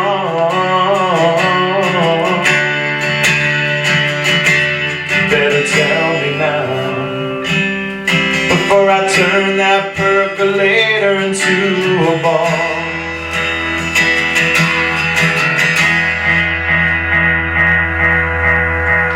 So Ronnie Reporter was my old roommate, one of my roommates in college. One of the most intense men I've ever known, and a huge influence on me musically. He's my first friend that ever wrote, that I knew that wrote good songs. I had never even tried writing a song until I met this guy. And he taught me how to sing loud, and like when I hit those high notes and that dirty kind of like guttural thing, like he taught me how to do that. And when I was living in New York, he called me when I was moving back to California the next day. He was living in Chicago, and he called me, and I was having like a going away party. All my friends that I used to work with in New York were all there and everything. And I answered my phone, and it was him. And I'm like, hey man, I hadn't talked to him about 6 months. He's like, bro, you got a minute? I'm like, yeah. He's like, hey man, Lisa dumped me. And Lisa was his girlfriend all through college. 5 years after college. We all lived together, so she was a really good friend of mine. I'm like, oh man. We started talking about it, and you know, Ronnie was a pretty intense guy. He was kind of like, there were a couple, I mean, he had some mental problems for sure, and there were a couple nights where he shot guns at people out of nowhere, and like, you know, not good stuff. And I, you know, when he said that Lisa dumped him, I wasn't surprised, you know, but I felt for him. And he was really upset. We talked for about 20 minutes. And I'm like, listen, man, I'm moving back to California tomorrow. Can I call you tomorrow? I've got this party going on. I'm really sorry, but you know, there's like 60 people here, and you know, I'm leaving in the morning. I'll give you a call tomorrow and talk about it. He's like, yeah, okay, all right. And he hangs up. And I never talked to him again because he never answered my phone calls. And I mean, this was like 1992 or 3. And for years, every time I was on tour, I would try and find this guy when I went to Chicago because I knew that's where he lived. And every reporter, that was the last name, every reporter I would call and leave a message and say, hey, my name is Josh. Do you know Ronnie Reporter? I'm trying to reach him. For years, 12 years. And his dad was a heroin addict. And I went out to dinner last year with a friend of mine from college that I hadn't seen for a long time. And we started talking. He's like, so what did you think about when Ronnie died? And I'm like, Ronnie died? He said, you didn't know that? I'm like, no. He said, yeah, he died like 1997. I'm like, how'd he die? And he's like, I think it was Russian roulette. I was like, oh man. And then I spent the next couple months trying to reach people and asking them, you know, from college that I hadn't talked to in years, like what had really happened, because Leonard didn't really know. Didn't seem like he really knew. And I started thinking about like, man, I spent all those years trying to reach him when he was dead. And finally, my friend Rebecca responded to a Facebook message I had sent her, and she said that he had died of a heroin overdose, that him and his girlfriend had started using heroin. And I wrote this song way before, I wrote the song after he had died, but I didn't know he had died. And I say, I hope he didn't turn out like his dad. And I meant, because his dad was a heroin addict. And I don't know. Remember Ronnie Reporter, look like Bruce Willis, am I wrong?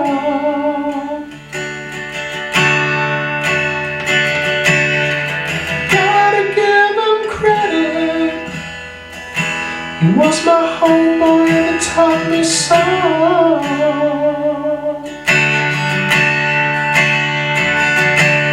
Haven't talked to him for 6 years.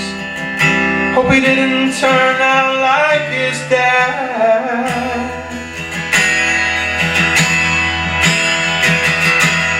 And Tommy doesn't know which day it is. He doesn't know who Jesus was or what praying is. And Tommy doesn't know which day it is. He doesn't know who Jesus was or what praying is. It's a boy.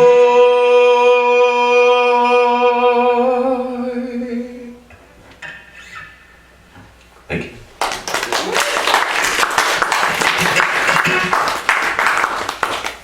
I didn't know I was going to be getting all heavy on you.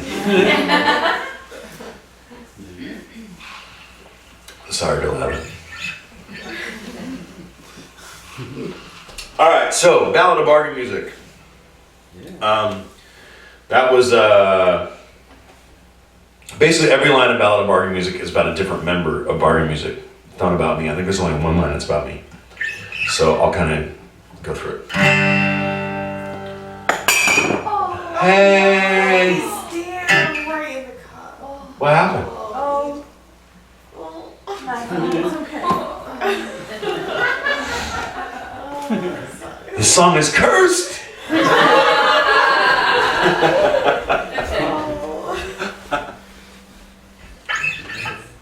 Shall we? I'll look like this. All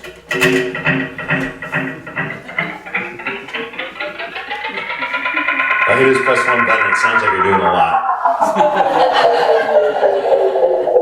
I made that all happen.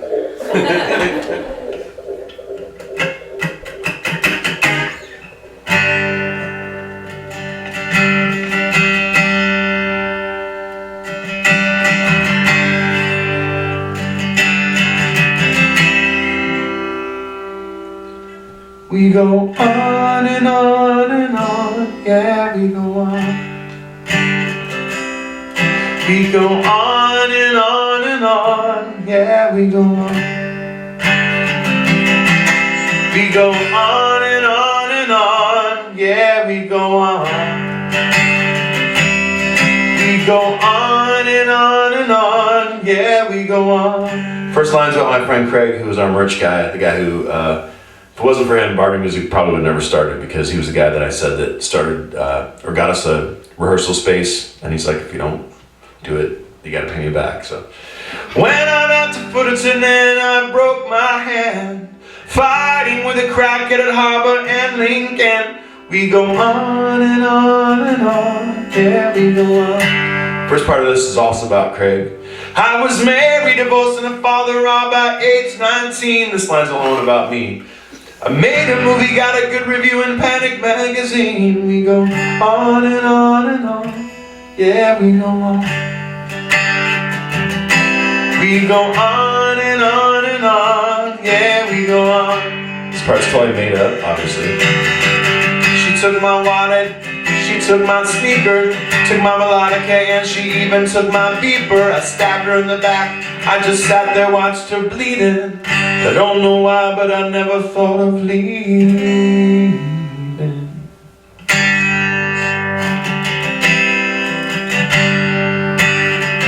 This next line's about Dave, our trumpet player, and the first incarnation of Bargain Music, and did a couple songs where he was rapping. I spent the summer of '95 in a Navy submarine, and the only thing I learned is that government soap doesn't get the dishes clean. And if you know Dave, he hated the Navy. Still we go on. The This line's about Sean, who was our manager, tour manager, sound guy, the guy that I started Bargain Music with, and he ended up leaving to, went on tour with Matt Caddies and Dr. Dog and a bunch of bands. That was about him. I was only 20 years old when my pop passed away.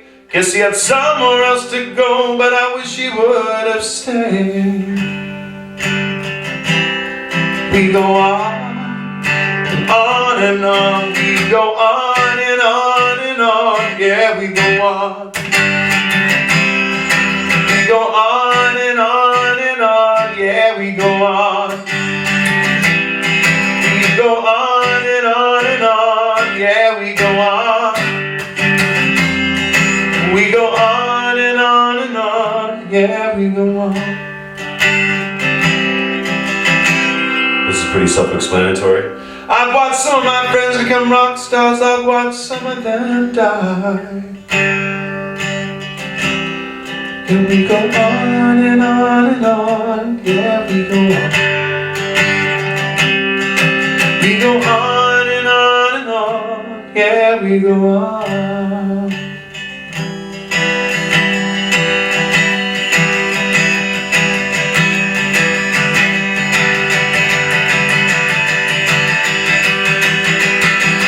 I met you on a Monday and you handed me your number. I called you on Tuesday, you said we should get together.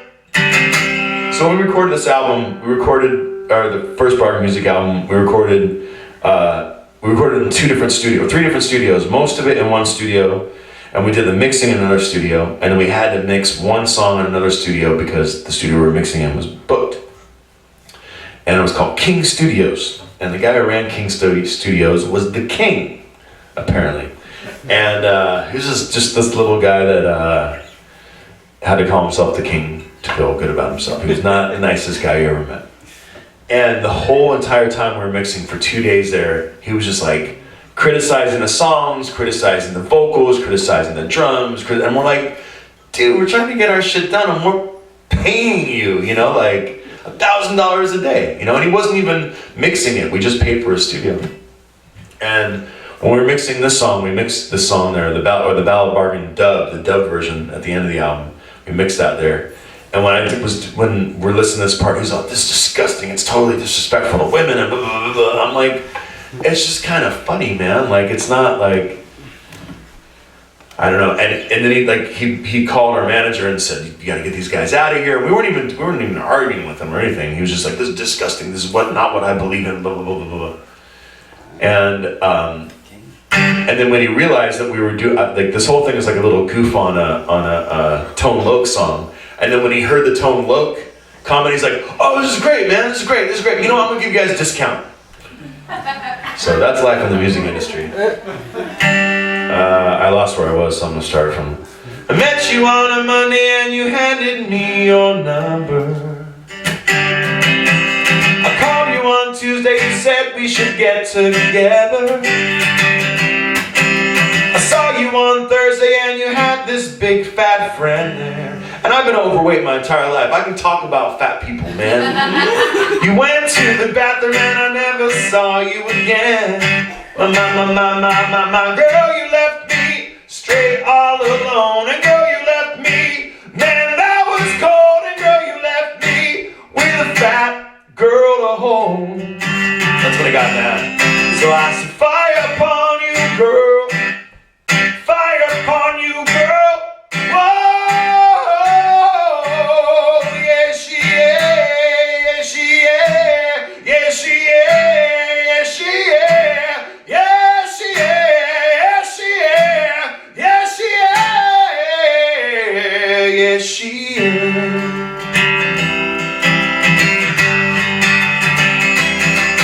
We go on and on and on, yeah, we go on, yeah.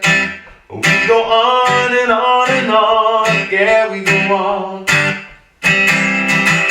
We go on and on and on, yeah, we go on, yeah. We go on and on and on, yeah, we go on.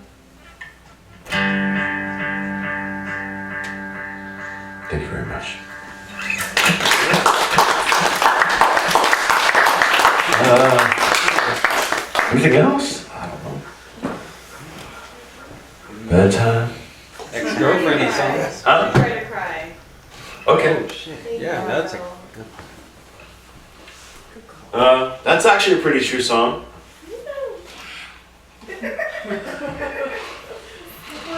Yeah, you're like, yeah, you got it.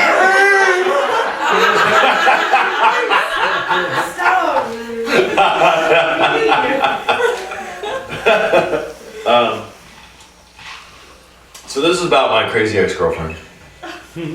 And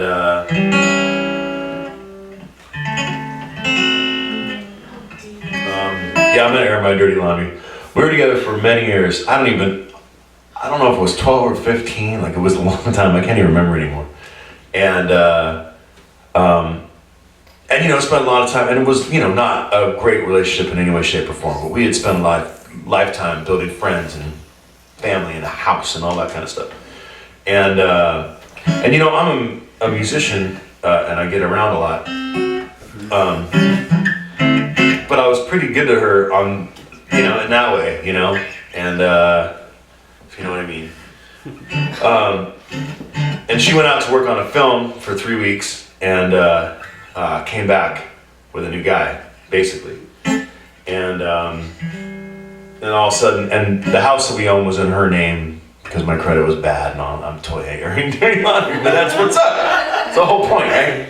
And so I found myself without a home and without a girlfriend, and we had 2 dogs together, and it was just a mess, you know? And soon after all that happened, I went on tour with, it was actually the last time I came up here. Like all that happened like right before I was up here. And when I was on tour with Third Alley and Tomorrow's Bad Seeds and all that. And then right after we left here, actually, we played Seattle, then Spokane. Seattle on a Saturday, I think it was, and then Spokane on a Sunday. And then we drove to Montana. The same drive me and my wife were doing. And we stayed at my aunt and uncle's house in Montana. And, you know, it was probably like the worst time of my life. There's no doubt about that. And, well, no. Last year was the worst time of my life. But more has happened. But, Come on. huh? It's a little bit You of had a- her though. To What? help you. Oh, yeah, that's totally different. I'm talking about other things. I've had a bunch of people die in my family, so it's been a rough year. I'm talking about that. No, my wife's the best. I don't even know why she likes me. But, and so I spent a very, very drunk night. I don't know, I really like music. I really like movies, stuff like that. I really love like rock operas, you know, like Tommy and Jesus Christ Superstar and stuff like that. There's actually a couple of musicals that I really like, you know, because I just like stories, you know. I don't like, you know, what's that show called? Glee, yeah. I hate that. But I'm cool. There's all sorts of shit I like. I'm a pretty eclectic person. And there's a musical called Hedwig and the Angry Inch. I don't know if any of you guys know it, but it's about this, whatever. And I got drunk and I was rocking this shit at like 3 o'clock in the morning, and I totally broke down and just started crying. And I'm like having a great time, and it turned into a really bad time. And then, and so I picked up my guitar, and this song came out at the beginning, or the beginning of it did. And a lot of this is about stuff that happened on that tour. Like, we actually almost died in a hurricane. I was driving in the van with Third Alley, and we thought we had checked when we left Lakeland, Florida, and there was a hurricane coming. I think it was Hurricane Hugo or something like that. And we had heard that it was going north, and then we were gonna miss it coming through Jacksonville. Well, it decided not to turn north, and it went east. And we've been driving like 10 hours and didn't check the news again. So we drove right through the eye of this thing. And I was driving, it was like 5 in the morning, everyone else was crashed out. And it was like literally like the van was getting picked up like that. Yeah, and what you're supposed to do, I found out throughout the years traveling, what you're supposed to do is you hit a hurricane, you go under an overpass, you know, or you try and get off the freeway and find some kind of cover. There was nothing for a very long time. I even saw a 30-foot tree go in front of me, straight on the freeway, just like shh, like that. So yeah, that really happened. And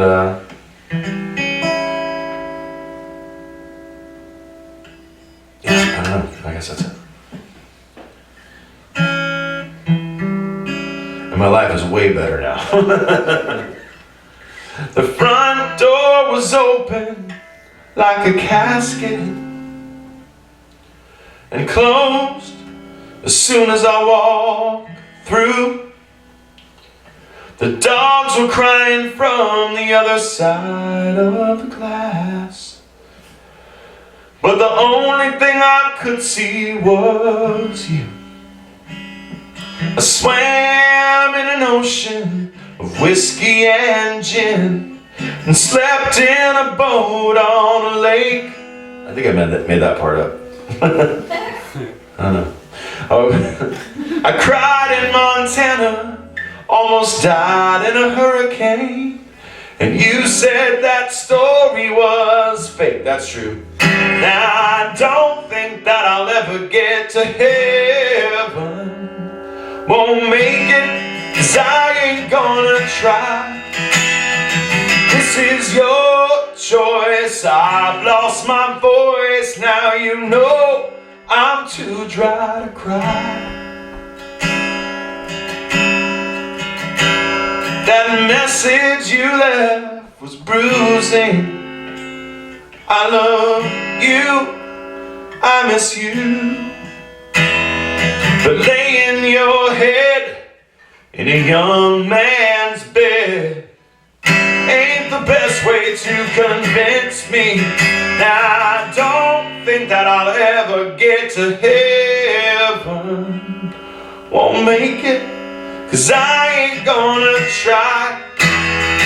This is your choice. I've lost my voice. Now you know I'm too dry to cry. Too much has been said in the meanwhile. Where did you go? I don't wanna know. And if you ever come home, I will not be alone.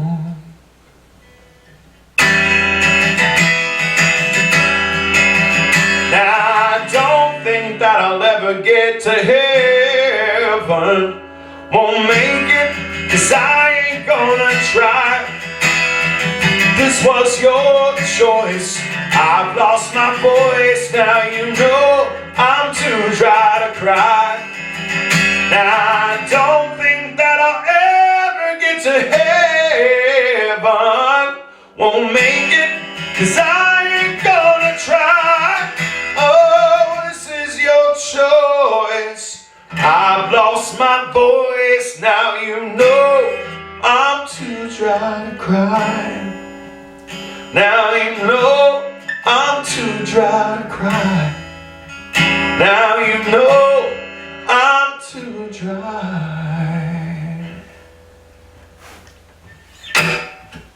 Thank you guys. So, I guess that's it. My name's Josh. Thank you guys so much. Thank you.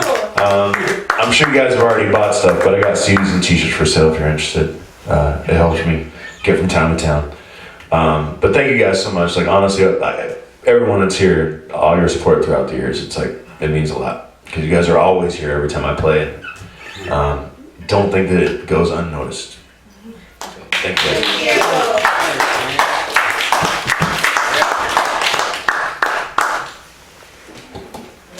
Andre's 2 shots, dude. Shots.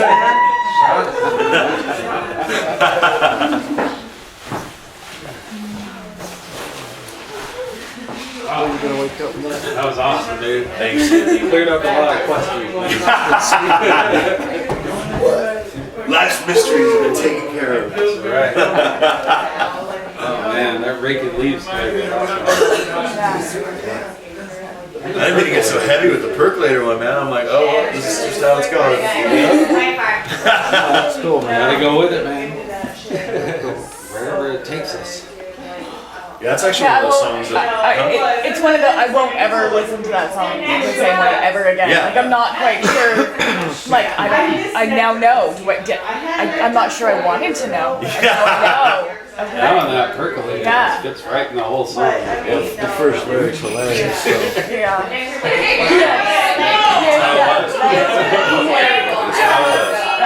everyone was like, That is no, fucking I was like, I was all about it That's awesome. already, but no, like I couldn't. So is the Oh, puppy. there's the eyes. every show gives me off. There were so many people that How you doing, Mom? You know, she's such a shithead because she lays like that and you feel bad getting up. Well, yeah, they sleep Yes. like 18 hours out of the day or It something. was all really like. And then she looks at you like she's a little put out, you know. So, dude, You were at the best show. How fucking She's stupid good I am at shit. that hi, I love you. I'm trying to get this. Like, 'cause I was like, You got a tiny little nose. really good show. Like, I mean, watch it. Oh man, I was eating one of those bacon wrapped water chestnuts, and I was eating it, and I looked down, and she was looking at me, and I looked into her eyes, and all of a sudden I kind of got lost, and I found myself, I was like, oh honey, I'm so sorry, I can't get you, but all of a sudden we were just like locked together, you know, and I had to pry myself out, and I was like, oh, why am I fucking talking to you about this? I went. So I told my wife, I was like, it's cool, just don't look This, directly. I'm like, Yeah. shit, dude. Mom's It will get actually you. like. Yeah, I've already done it too much, so like my brain's perfectly fucked up. She was like drinks for All right. everybody. I'm like, holy shit, dude. Did you hear when he was playing? She was like diving off the floor and scratching. Yes, you were, Miss Delilah. Oh, yeah? Thank you, Josh. That was amazing. It's so awesome to hear like the stories. How come to I the haven't seen the songs. melodica? What's up with that? I know the melodic has been since. Yeah.